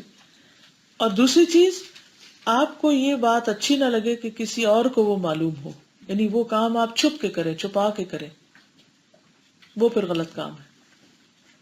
جب آپ اچھا کر رہے ہوتے ہیں، صحیح کر رہے ہوتے ہیں، تو اس کام کو دوسروں کو دکھانے میں، بتانے میں انسان کو کوئی آر نہیں ہوتی، کوئی مشکل نہیں ہوتی. تو یہ ایک بہت زبردست کرائیٹیریا ہے. اور دل میں جو چیز کھٹکے اس کو چھوڑنے کا نام ہی تقویٰ ہے. دع ما یریبک الی ما لا یریبک. اس چیز کو چھوڑ دو جو تمہارے اندر شک پیدا کرتی، اور وہ اختیار کرو جو شک پیدا نہیں کرتی. تو اس سے آپ دیکھیے کہ اپنی زندگی میں دیکھیے کہ کون سے کام آپ چھپا چھپا کے کرتے ہیں کہ کسی کو پتہ نہ چلے. ہائے لوگ کیا کہیں گے، کسی کو پتہ نہ چلے. اگر پتہ چل گیا تو بڑی بےزتی ہے، تو وہ کام ہی چھوڑ دیں جس سے بےزتی. تو اپنے امور کو صاف کر لینا اور ایسے مسائل سے باہر نکل آنا زیادہ اچھا ہے، تاکہ انسان اطمینان کے ساتھ کام کر سکے زندگی میں. ابن عمر کا قول ہے کہ بندہ تقویٰ کی اصل حقیقت کو نہیں پہنچ سکتا جب تک کہ وہ بات جو اس کے دل میں کھٹکتی ہے اس کو بالکل چھوڑ نہ دے. یعنی تقویٰ ہو ہی نہیں سکتا جب تک وہ چیز نہ چھوڑ دی جائے جو دل میں کھٹک پیدا کرتی. نبی صلی اللہ علیہ وسلم نے عبادت گزار انسان کی تعریف کیا کی؟ فرمایا اتق المحارم تکن اعبد الناس. حرام کاموں سے پرہیز کرو، سب سے زیادہ عبادت گزار بن جاؤ گے. حرام چیزوں کو چھوڑ دو تو عبادت گزار بن جاؤ گے. یہاں آپ نے یہ نہیں فرمایا کہ ہر روز اتنے نفل پڑھو یا ہر روز روزہ رکھو یا قرآن پڑھو تو عبادت گزار بن جاؤ گے. ہمارے عبادت گزار انسان کا کانسیپٹ کیا ہے کہ کون ہوتا ہے عبادت گزار؟ جو زیادہ ریچولز اختیار کر رہا ہو. ٹھیک ہے وہ فرائض تو اپنے پورے کرنے ہی ہیں، لیکن اس کے بعد صرف کچھ کرنے سے عبادت گزار نہیں بنتے، کچھ چیزیں چھوڑنے سے عبادت گزار بنتے ہیں. تو اصل عبادت گزار کون ہے؟ جو حرام چیزوں کو چھوڑ دے، شک والی چیزوں کو چھوڑ دے. پھر اسی طرح جو کام لوگوں کے سامنے کرنے میں برائی محسوس ہو، قباحت ہو، اس کو تنہائی میں بھی نہ کیا جائے. اسامہ بن شریک سے روایت ہے، نبی صلی اللہ علیہ وسلم نے فرمایا جس چیز کو تم پسند نہیں کرتے کہ لوگ اس کو دیکھیں تو پھر اس کام کو تنہائی میں بھی نہ کرو. یعنی جو لوگوں کے سامنے نہیں کر سکتے وہ اکیلے میں بھی نہ کرو. اور ایک اور روایت میں آتا ہے اپنا وہ فعل جس کے بارے میں تم پسند نہیں کرتے کہ لوگ اس کو دیکھیں تو وہ کام اپنے ساتھ تنہائی میں بھی نہ کرو. اچھا، گناہوں کو چھوڑنے کے لیے کیوں کہا گیا؟ ایک تو یہ ہے کہ وہ اللہ تعالیٰ کی نافرمانی ہے، دوسرا یہ کہ اس کے دنیا میں بھی نقصانات ہیں. گناہ اس لیے چھوڑیں کہ دنیا اور آخرت دونوں کے نقصان سے بچ سکیں. آپ اس کو بتائے گا کہ دنیا میں گناہ کے کیا نقصانات ہیں, کیا سمجھ میں آتا ہے گناہ کرنے سے دنیا میں کیا خرابی آتی ہے. سمپل سا فارمولا ہے, اچھے عمل کا نتیجہ اچھا ہے اور برے کا برا ہے. اما من بخل واستغنى وكذب بالحسنى فسنيسره للعسرى. مشکلات پیدا ہوں گی, آپ کے راستے میں رکاوٹیں آئیں گی, رزق سے محرومی ہو سکتی ہے, جسمانی تکلیفیں ہو سکتی ہیں. براء ابن عازب کہتے ہیں کہ رسول اللہ صلی اللہ علیہ وسلم نے فرمایا, جب بھی کسی رگ یا آنکھ کو نقصان پہنچتا ہے تو وہ کسی نہ کسی گناہ کی وجہ سے ہوتا ہے, لیکن جو تکلیفیں اللہ تعالیٰ ویسے ہی ٹالتا رہتا ہے وہ کہیں زیادہ ہوتی ہیں. آپس کی محبت کا ختم ہو جانا یہ بھی گناہوں کا نتیجہ ہوتا ہے. ابن عمر کہتے ہیں نبی صلی اللہ علیہ وسلم فرمایا کرتے تھے, اس ذات کی قسم جس کے ہاتھ میں محمد صلی اللہ علیہ وسلم کی جان ہے, جو دو آدمی بھی آپس میں ایک دوسرے سے محبت کرتے ہوں اور ان دونوں کے درمیان جدائی ہو جائے, یعنی محبتیں ختم ہو جائیں, تو وہ یقیناً ان میں سے کسی ایک کے گناہ کی وجہ سے ہوگی. حدیث کے عربی الفاظ ہیں, والذی نفس محمد بیدہ ما تواد اثنان ففرق بینہما الا بذنب یحدثہ احدہما. تو جو دو آدمی آپس میں محبت کریں اور ان کے درمیان جدائی ہو جائے تو وہ ان میں سے کسی ایک کے گناہ کی وجہ سے ہوگی. وہ گناہ دونوں کے درمیان تعلق خراب کر دے گا. یہ مسند احمد کی روایت ہے. بعض اوقات گناہ بڑے نہیں ہوتے لیکن چھوٹے چھوٹے گناہ مل کے بڑے ہو جاتے ہیں اور وہ انسان سے خیر و بھلائی اور برکت ختم کر دیتے ہیں. جیسے جسمانی بیماری بھی ہوتی ہے تو وہ کسی ایک دفعہ کی بد پرہیزی سے نہیں ہوتی, وہ ایک ہی چیز ہم ریپیٹڈلی کرتے رہتے ہیں حتیٰ کہ وہ ایک بیماری کی شکل میں سامنے آ جاتی ہے. رسول اللہ صلی اللہ علیہ وسلم نے فرمایا, چھوٹے گناہوں سے بھی اپنے آپ کو بچاؤ, کیونکہ بعض اوقات بہت سے چھوٹے گناہ بھی اکٹھے ہو کر انسان کو ہلاک کر دیتے ہیں. پھر رسول اللہ صلی اللہ علیہ وسلم نے اس کی مثال اس قوم سے دی جنہوں نے کسی جنگل میں پڑاؤ ڈالا. کھانے کا وقت آیا تو ایک آدمی جا کر ایک لکڑی لے آیا, دوسرا جا کر دوسری لکڑی لایا, یہاں تک کہ بہت سی لکڑیاں جمع ہو گئیں اور انہوں نے آگ جلا کر جو اس میں ڈالا تھا وہ پکا لیا. یعنی ایک ایک تنکا مل کر اتنی آگ بھڑک اٹھی کہ پورا کھانا پک گیا اس سے. تو اسی طرح ہر روز اگر انسان ایک گناہ کرتا رہے, آپ یوں ہی سمجھے کہ جیسے آپ اپنے گھر میں ہر روز ایک پتھر ڈال دیں, لا کے ایک پتھر روز, اینڈ آف دا ایئر کیا ہوگا؟ گھر پتھروں سے بھر جائے گا, آپ باہر ہوں گے. تو چھوٹے چھوٹے گناہ ہم سوچتے ہیں سو واٹ, اس سے کیا فرق پڑتا ہے, چھوٹی بات چھوٹی کرتے کرتے کرتے کرتے وہ خوب بڑے ہو جاتے. پھر یہ کہ قیامت کے دن بوجھ بنیں گے. وَلَا تَزِرُ وَازِرَةٌ وِزْرَ أُخْرَى وَإِن تَدْعُ مُثْقَلَةٌ إِلَىٰ حِمْلِهَا لَا يُحْمَلْ مِنْهُ شَيْءٌ وَلَوْ كَانَ ذَا قُرْبَىٰ. کوئی بوجھ اٹھانے والا دوسرے کے گناہوں کا بوجھ نہیں اٹھائے گا, اور اگر بوجھ سے لدا ہوا شخص کسی دوسرے کو اٹھانے کے لیے بلائے گا تو کوئی بھی اس کا بوجھ اٹھانے کو تیار نہ ہوگا, اگرچہ وہ اس کا رشتہ داری کیوں نہ. تو یہ پتھر کٹھے ہوتے ہوتے ہوتے قیامت کے دن ڈھیر بن جائیں گے, اور کسی اور کو کہیں گے بھی تم لے لو, تو کوئی نہیں اٹھائے گا. پھر قیامت کے دن گناہوں کے مطابق پسینہ آئے گا, گناہوں کے مطابق پسینہ. مسند احمد کی روایت ہے, رسول اللہ صلی اللہ علیہ وسلم نے فرمایا, قیامت کے دن سورج صرف 1 میل کی مسافت کے برابر ہو جائے گا, قریب آ جائے گا, اور اس کی گرمی میں اتنا اضافہ ہو جائے گا کہ دماغ ہانڈیوں کی طرح ابلنے لگیں گے, اور تمام لوگ اپنے اپنے گناہوں کے اعتبار سے پسینے میں ڈوبے ہوئے ہوں گے. چنانچہ کسی کا پسینہ اس کے ٹخنوں تک ہوگا, کسی کا پنڈلی تک, کسی کا جسم کے درمیان تک, کسی کے منہ میں پسینے کی لگام ہوگی. تو یہ گناہ اگر ہم معافی نہیں مانگتے اور ان کی صفائی نہیں کر کے دنیا سے جاتے تو پھر یہ آخرت میں مصیبت کا باعث ہوں گے, وبال کا باعث ہوں گے. اس حدیث سے ہمیں یہ بتایا گیا کہ گناہ کی سب سے بڑی پہچان انسان کا دل ہے. اس کی وجہ یہ ہے کہ بعض اوقات ایک کام ایک شخص کے لیے درست ہے لیکن وہی کام دوسرے کے لیے اس وقت میں درست نہیں. یعنی کسی بھی کام کے اچھا یا برا ہونے کے لیے, جائز یا ناجائز ہونے کے لیے کچھ معیار دیے گئے نا, یعنی کہ وقت کون سا ہے, زمان کیا ہے, مکان کیا ہے, کس جگہ کر رہے ہو, اور پھر اس کے علاوہ کس مقدار میں کر رہے ہو، کس شکل میں کر رہے ہو.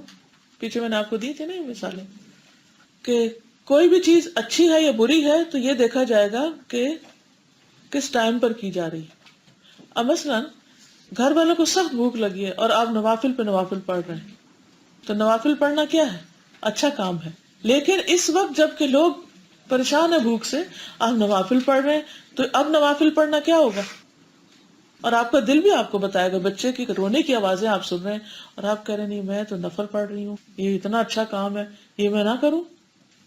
تو ایسی صورت میں کیا ہے کہ نفل پڑھنا تو اچھا، مگر یہ ٹائم ٹھیک نہیں ہے نفل پڑھنے کا. تو ایک چیز ہے کہ وقت کون سا ہے، دوسرا کیا ہے جگہ کون سی ہے. مثلاً آپ عین سڑک کے بیچ میں گاڑی کھڑی کر کے دوسروں کو پانی پلانے لگے تو کیا ہوگا؟ پانی پلانا تو اچھا کام ہے لیکن دوسروں کی راہ میں رکاوٹ بن کے اچھا نہیں رہا.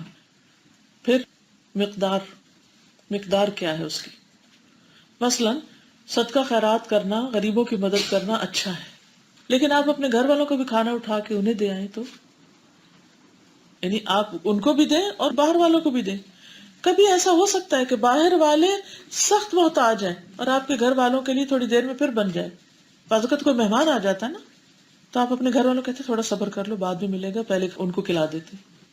تو فرق ہو گیا نا، سچویشن کے فرق سے نیکی کے عمل میں فرق ہو جاتا ہے. پھر اس کی شکل کیا ہے. مثلاً آپ کسی کو 1 کلو گولڈ صدقے میں دے رہے ہیں لیکن منہ پہ بل ہے آپ کے اور ادھر دیکھ نہیں رہے اور دے کے احسان جتا رہے ہیں، تو کیا ہے. تو اس اعتبار سے صرف نیکی کی ظاہری شکل کو نہ دیکھو کہ ہاں یہ نیکی نظر آ رہی ہے، یہ بھی دیکھو کس وقت کر رہے ہو، کس کے ساتھ کر رہے ہو، کتنی مقدار میں کر رہے ہو، کس شکل میں کر رہے ہو. یہ سب چیزیں حکمت سے تعلق رکھتی.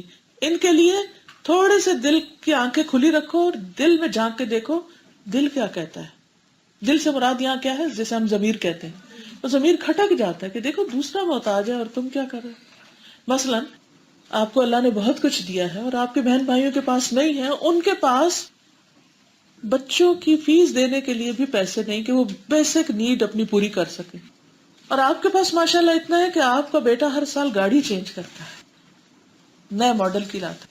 تو کیا خیال ہے آپ کا؟ یا آپ کا دل کیا کہتا ہے؟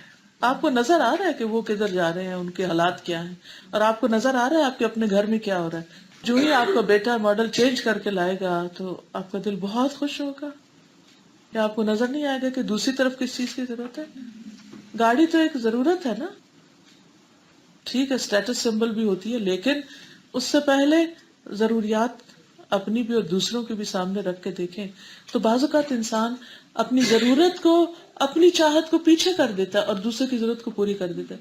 کل آپ نے سنا تھا نا کہ آپ نے فرمایا میرے لیے اپنے بھائی کی حاجت پوری کرنے کے لیے اس کے ساتھ جانا اس مسجد نبوی میں 1 مہینے کے اعتکاف سے زیادہ بہتر ہے.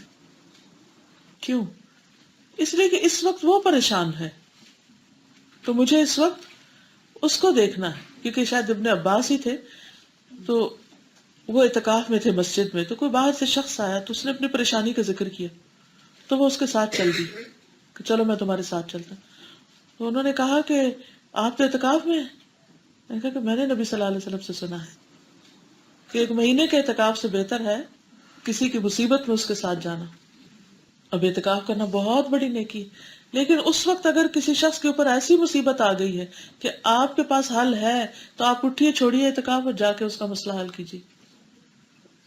تو نیکی صرف چند ڈبے بنا کے ان کے اندر رنگ بھرنے کا نام نہیں ہے، بلکہ یہ بھی دیکھنا ہوگا کہ کس وقت کیا چیز کرنی ہے. اور اس کے لیے ہر وقت مفتی بھی آپ کے ساتھ نہیں ہو سکتے.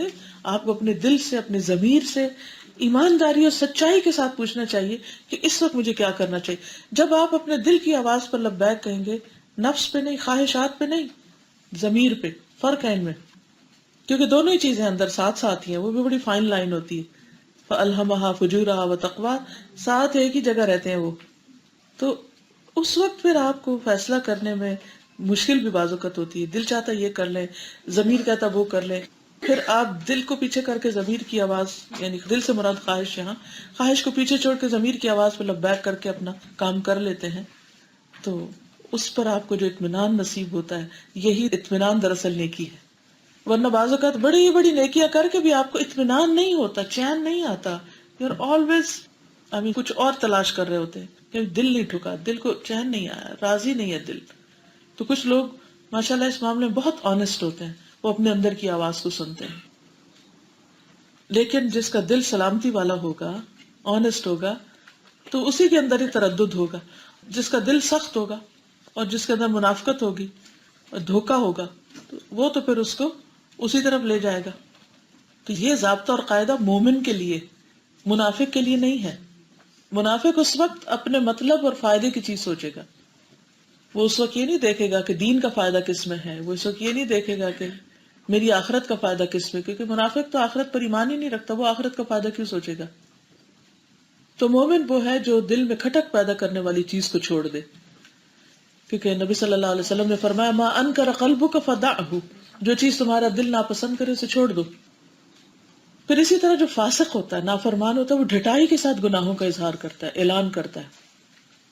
یعنی ایک ہوتا ہے دل میں برا سمجھنا، اور ایک ہوتا ہے دل میں بھی برا نہ سمجھنا اور ظاہر میں بھی برا نہ سمجھنا اس کو. یہ اور بڑی خرابی ہے.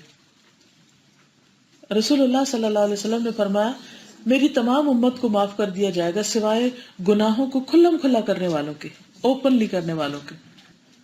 ان میں سے ایک شخص وہ بھی ہے کہ ایک شخص نے رات کو کوئی گناہ کیا، اللہ نے اس کو چھپا دیا، صبح ہو کر وہ خود ہی کہے کہ میں نے کل رات فلاں اور فلاں برا کام کیا تھا. تو وہ اللہ کے ڈالے ہوئے پردے کو خود کھول رہا ہے. پھر یہ کہ مومن اپنے گناہوں کو ایسے دیکھتا ہے جیسے پہاڑ کے نیچے بیٹھا ہو تو ابھی گر جائے گا، یعنی پہاڑ اس پہ آ گرے گا. جبکہ فاسق گناہوں کو کیسے دیکھتا ہے؟ جیسے ناک پہ مکھی بیٹھی بھی ہو اور اس نے ہاتھ کے اشارے سے اسے اڑا دیا، ڈزنٹ میٹر، کچھ نہیں پتا.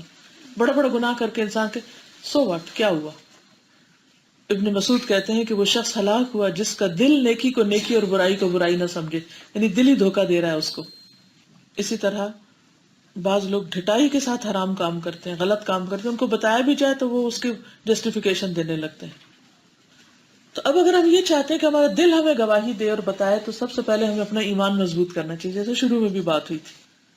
قرآن مجید میں آتا ہے وَمَن يُؤْمِن بِاللَّهِ يَهْدِ قَلْبَهُ، جو اللہ پر ایمان لائے گا اللہ اس کے دل کو راہ دکھا دے گا، اس کو خود ہی سجا دے گا کہ which way to go، کہاں جاؤ، کس طرف کرو، اب کیا کرو.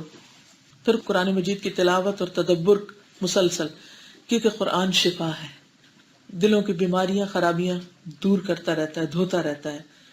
یا ایھا الناس قد جاءتکم موعظۃ من ربکم وشفاء لما فی الصدور، لوگوں تمہارے پاس تمہارے رب کی طرف سے نصیحت آ چکی ہے، یہ دلوں کے امراض کی شفا ہے، شفاء لما فی الصدور. تو اگر دل کچھ صحیح الارم نہیں دے رہا، صحیح انڈیکیشن نہیں دے رہا، تو مطلب یہ ہے کہ دل بیمار ہے. اگر ہر وقت کنفیوژن ہی رہتی ہے یہ کرے یا وہ، تو پہلے دل کا علاج کر لیں، پھر اس سے پوچھیں کہ اب کیا کروں. کیونکہ قرآن دلوں کے امراض کی شفا اور مومنوں کے لیے ہدایت اور رحمت ہے.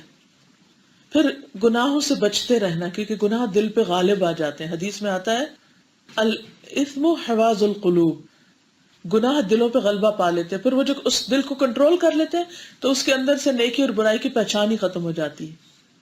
گناہوں سے توبہ بھی ضروری، کیونکہ گناہ ایک کرتا ہے انسان تو دل پہ سیاہ دبا آ جاتا ہے. اگر توبہ کر لیتا ہے تو دل پھر صاف ہو جاتا ہے. اگر توبہ نہیں کرتا تو کیا ہوتا ہے؟ وہ کالک بڑھتی جاتی حتیٰ کہ اس میں سے کچھ بھی نظر نہیں آتا، نہ اچھائی کی پہچان نہ برائی کی. تو یہی ہے نا جو قرآن مجید میں آتا ہے کلا بل ران علی قلوبہم ما کانوا یکسبون، ان کی کمائیوں کے بدلے ان کے دل سیاہ ہو گئے. پھر فتنوں سے بچتے رہنا، لڑائی جھگڑے فتنے فساد سے الگ رہنا. پھر دنیا کی محبت سے بچنا. نبی صلی اللہ علیہ وسلم نے فرمایا یقیناً تم پر دنیا برسا دی جائے گی، یہاں تک کہ تم میں سے کسی ایک کے دل کو کوئی چیز ٹیڑھا نہ کرے گی مگر دنیا کی مزید طلب، دنیا کی محبت اور دنیا میں ہی سب کچھ حاصل کرنے کا شوق. پھر دل کو اخلاقی برائیوں سے پاک کرنا. آپ سے پوچھا گیا لوگوں میں سب سے افضل کون ہے؟ نبی صلی اللہ علیہ وسلم نے فرمایا صاف دل والا، زبان کا سچا. لوگوں نے کہا زبان کے سچے کا تم جانتے ہیں، صاف دل کون ہے؟ فرمایا پرہیزگار، پاک صاف، جس کے دل میں نہ گناہ ہو، نہ بغاوت، نہ خیانت، نہ حسد. سب سے افضل وہ شخص ہے جس کے دل میں نہ بغاوت، نہ خیانت، نہ حسد. اس کا مطلب کیا کہ جب کسی کو کوئی اچھائی ملے تو وہ خوش ہو کہ شکر ہے اس کو بھی اچھا ملا. وہ دوسروں کو اپنے سے آگے کرنے والا ہو. پھر زبان کی اصلاح، کیونکہ کسی کا ایمان درست نہیں ہوتا جب تک کہ دل درست نہ ہو، اور دل درست نہیں ہوتا جب تک زبان درست نہ ہو. بہت زیادہ ہنسنے سے پرہیز کرنا چاہیے کیونکہ وہ دلوں کو مردہ کرتا ہے. کثرت سے ذکر کرنا چاہیے کیونکہ وہ دلوں کو زندہ کرتا ہے. کثرت سے استغفار کرنا چاہیے کیونکہ دلوں کے اوپر جو میل یا پردہ آ جاتا ہے اس کو دور کرتا ہے. پھر دل کی سلامتی کے لیے دعائیں کرنی چاہیے. اللہم اجعل فی قلبی نورا، اللہ میرے دل میں نور پیدا کر دے، روشنی ڈال دے تاکہ مجھے اچھا برا نظر آنے لگے. اور واسألک قلبا سلیما، اللہ مجھے سلامت دل عطا کر. یہ دعائیں قرآنی اور مسنون دعاؤں میں موجود ہیں. تو جو دوسری حدیث ہے اس میں وابصہ بن معبد جو ہیں وہ کہتے ہیں کہ میں رسول اللہ صلی اللہ علیہ وسلم کے پاس آیا تو آپ نے فرمایا تم نیکی اور گناہ کے بارے میں پوچھنے آئے ہو؟ میں نے کہا جی ہاں. تو آپ نے فرمایا اپنے دل سے پوچھو. پوری بات پیچھے واضح ہو چکی. نیکی وہ ہے جس سے نفس مطمئن ہو اور تمہارا دل مطمئن ہو، اور گناہ کیا ہے جو تمہارے دل میں کھٹکے اور تمہارا سینہ اس بارے میں متردد ہو جائے. خواہ لوگ تمہیں فتویٰ دیں اور بار بار دیں، چاہے لوگ بھی کہیں کہ کر لو لیکن لوگوں کی باتوں میں نہ آئے. یہ نہیں کہا کہ نیکی وہ ہے جو لوگ کہیں نیکی ہے. بعض اوقات ایسا ہوتا ہے نا کہ آپ کسی سے بھی پوچھ لیتے ہیں، وہ بھی آپ کو مطمئن کر دیتا ہے دوسرے، لیکن پھر بھی آپ کے اندر اطمینان نہیں ہوتا. تو کرنا وہ چاہیے جو آنےسٹلی آپ کا دل کہہ رہا ہو. تو نیکی کی پہچان کا طریقہ کیا ہوا؟ نفس کا اطمینان. پھر ایک اور پہچان آپ نے دی کہ ہمسائے گواہی دیں، آس پاس کے آپ کے کولیگز گواہی دیں کہ آپ اچھے انسان ہیں. مشکل ہے تو پھر یہ ٹارگٹ اچیو کرنا نا. کریں گے، کیوں نہیں کریں گے، انشاءاللہ کریں گے. جب آپ اچھے ہوں گے تو واقعی آپ کے ساتھی آپ کو اچھا کہیں گے. یہ ہو نہیں سکتا کہ آپ اچھا کریں اور وہ آپ کو برا کہیں. یہ پہچان کیوں دی گئی ہے ہمیں؟ ہے تو بڑی مشکل لیکن نبی صلی اللہ علیہ وسلم نے دی ہے، ہم نے خود تو نہیں بنائی. اگر آپ واقعی اچھے ہیں نا تو آپ سے کوئی غلطی ہو بھی جائے گی تو آپ اس کا ازالہ کر کے پھر اچھے ہو جائیں گے. اور اگر آپ برے انسان ہیں تو برائی پہ اڑ جائیں گے، انا کا مسئلہ بنا لیں گے. دیکھیے بس تھوڑا سا ہی فرق ہوتا ہے اچھائی برائی میں. دل کو منانے والی بات ہوتی ہے، ایکسپٹ کرنے والی بات ہوتی ہے، کڑوا گھونٹ کڑوی دوائی پینے والی بات ہوتی ہے، اور آپ پھر واقعی اچھے ہو جاتے ہیں. کیونکہ اپنے آپ کو تو ہر کوئی اچھا سمجھتا ہی ہے نا. اگر یہ معیار دے دیا جاتا کہ اچھا وہ ہے جو اپنے آپ کو خود اچھا سمجھے، تو کیا خیال ہے؟ ہم سب اچھے. یہ ہے مشکل لیکن جس کے لیے اللہ آسان کر دے. اس کے باوجود آپ نے دیکھا ہے نا کہ کچھ لوگ چاہے ان میں کمی کوتاہی ہو بھی مگر آپ کو اچھے لگتے ہیں. آپ کہتے ہیں نہیں اچھا انسان ہے، کیونکہ پرفیکٹ تو کوئی بھی نہیں ہے. کوئی انسان ایسا نہیں کہ جس کے اندر کوئی خامی نہ ہو، کوئی کمزوری نہ ہو. لیکن اوور آل اس کا امپریشن کیا ہے؟ کیونکہ ٹیسٹ کے بہت مواقع ہوتے ہیں. اللہ تعالیٰ ٹیسٹ میں ہر ایک کو ڈالتا ہے تاکہ اس کی اچھائی برائی کھل کے سامنے آ جائے. پھر آپ دیکھیے کہ یہاں اس حدیث میں نبی صلی اللہ علیہ وسلم کو جو جامع الفاظ دیے گئے نا، کہ 2 لفظوں میں بتا دیا، البر حسن الخلق. پوچھا نیکی کیا؟ کہا اچھا معاملہ، اچھا اخلاق، اچھی عادات. کیونکہ آپ کو پتا تھا کہ جو اندر سے اچھا ہوگا وہ اچھا ہی کرے گا. یعنی جسے کہتے ہیں نا انسان اپنی عادت سے مجبور ہوتا ہے. اگر اس کے اندر اچھائی کا جذبہ نا تو وہ رہ ہی نہیں سکے گا جب تک اچھا نہ کر لے. تو لوگوں کی گواہی خود ہی ہو جائے گی. یہ کہتے ہیں کہ ان کی ایک اسکاٹش نیبر تھی، ان کے قریب یہ موو ہوئے تو ان کا رویہ اچھا نہیں تھا، لیکن انہوں نے یہ ڈیسائیڈ کیا کہ وہ جو بھی کرے میں اچھا کروں گی. اینڈ آف دا ڈے جب انہوں نے وہاں سے موو ہونا تھا تو وہ ان کے ساتھ بہت اچھی ہو گئی. آہستہ آہستہ رویہ بدلنا شروع ہو گیا. چھوٹی چھوٹی نیکیاں، جیسے ہم نے پڑھا نا چھوٹے چھوٹے گناہ وہ اتنے بڑے ہو جائیں گے، تو اسی طرح چھوٹی چھوٹی نیکیاں بلڈ اپ ہوتی رہتی ہے نا، اور آپ کو پورا امیج بنا دیتی ہیں کہ آپ ہیں کون. ورنہ بعض کو جذبات میں آ کے وہ اتنا بڑا کام کیا اور پھر اس کے بعد بالکل بھول گئے تو وہ نیچے آ گیا، ڈکلائن ہو گیا. یہ کسی کو اچھا نہیں ثابت کرتا، کیونکہ رکاوٹیں بہت آتی ہیں نا، اور رکاوٹوں کے باوجود اچھا رہنے سے ہی آپ کا امیج اچھا ہوتا ہے. تو ہمیں اس راستے کو چھوڑنا نہیں. اور عادات وہی ہوتی ہیں نا جو آپ کے اپنے اندر ایک مستقل آپ کے رویے کا حصہ ہوتی ہیں. آپ کی وہ جڑ، جیسے شروع میں درخت کی مثال دی گئی تھی کہ ایک واز میں رکھے ہوئے پھول اور ایک درخت پہ لگے ہوئے پھولوں میں فرق ہوتا ہے. درخت پہ لگے ہوئے پھول بار بار آتے ہیں، واز کے پھول بس ایک ہی دفعہ کے ہوتے ہیں. اس میں یہ ہے کہ انسان کو مستقل مزاجی کے ساتھ اپنے لیے کچھ اصول طے کرنے ہیں کہ کوئی اچھا کرے تب بھی اچھا کرنا ہے، کوئی برا کرے تب بھی اچھا کرنا ہے، اور ہمیں اچھائی میں پہل کرنی ہے، ہم نے آگے بڑھنا ہے. اب اس کا ایک اور چیز ہے کہ جب ہم اچھی اچھی باتیں کرتے ہیں تو بعض اوقات یہ سوال پیدا ہوتا ہے کہ جب بچے حد درجے کی بدتمیزی کریں تو کیا ان کو ڈسپلن نہیں کیا جا سکتا؟ یا کوئی ہمارے پر ظلم ڈھاتا رہے تو کیا ہم اس کو روک نہیں سکتے؟ کیا ہم اس کو جواب نہیں دیں گے؟ پھر آپ دیکھیے کہ وہی اصول یاد کر لیجئے کہ زمان، مکان، موقع، طریقہ کیا ہے، تو آپ کو انشاءاللہ اس سے گائیڈنس مل جائے گی.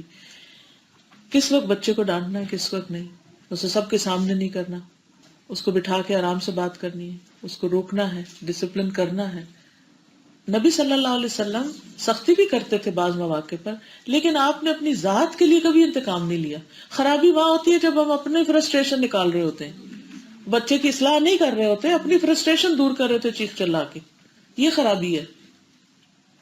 لیکن اگر آپ خود ٹھنڈے ہیں، کول مائنڈیڈ ہیں، اور بچے کو آپ فرملی بتا رہے ہیں کہ یہ غلط ہے، یہاں زیرو ٹالرنس ہوگی، یہ نہیں چلے گا، لیکن آپ کا لہجہ، آپ کا انداز، آپ کا رویہ مثبت ہے، تو اس کو بھی سمجھ آ جائے گی. لیکن ہم بات اتنی سے بتا رہے ہیں اور اتنا اوور ری ایکٹ کر رہے ہیں تو وہ تو جھاگ میں ہی سب چلا جائے گا، اصل بات تو کہیں نظر ہی نہیں آئے گی کہ ہم کر کیوں رہے ہیں.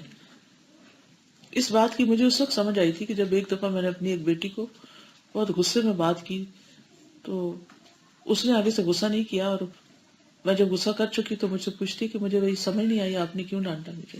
تو اس دن کے بعد میں ہمیشہ رک کے سوچتی ہوں کہ جہاں غصہ کرنا ہے وہاں کیا دوسرے کو سمجھ بھی آئے گی کہ میں نے کیوں کیا. اگر دوسرے کو ہی نہیں پتا چلا تو وہ تو مقصد حل ہی نہیں ہوا. پھر ہم نے ڈسپلن کے لیے تو نہیں غصہ کیا، ہم نے تو اپنے غصے کو نکالنے کے لیے کیا. پھر اسی طرح یہ ہے کہ کھٹک والی چیزیں چھوڑنا، پھر ڈٹائی سے غلط کام نہیں کرنا بلکہ اس سے باز آ جانا. پھر اس حدیث سے یہ بھی پتہ چلتا ہے کہ نبی صلی اللہ علیہ وسلم نے مختصر لیکن ایسے جواب دیے جس سے سوالی کو سکون آ گیا، اطمینان ہو گیا. پھر یہ ہے کہ اگر کبھی دل میں تردد ہو تو آپ دوسروں سے بھی بات پوچھ سکتے ہیں، دوسروں سے بھی مشورہ کر سکتے ہیں، لیکن صرف مشورے نہیں کرتے رہنا چاہیے، کام بھی کرنا چاہیے. کیونکہ بعض اوقات ایک کام ہمیں سمجھ نہیں آتی ٹھیک ہے یا نہیں، غلط ہے درست ہے، تو ہم اسی میں انڈیسائسو ہو کر کچھ بھی نہیں کرتے. تو انسان کو جو بہتر پہلو نظر آئے اس کو اختیار کر لینا چاہیے. حدیث کو آخر میں دوبارہ سن لیجئے. جزاکم اللہ خیرا. سبحانک اللہم و بحمدک، اشہد ان لا الہ الا انت، استغفرک و اتوب الیک. السلام علیکم و رحمۃ اللہ وبرکاتہ.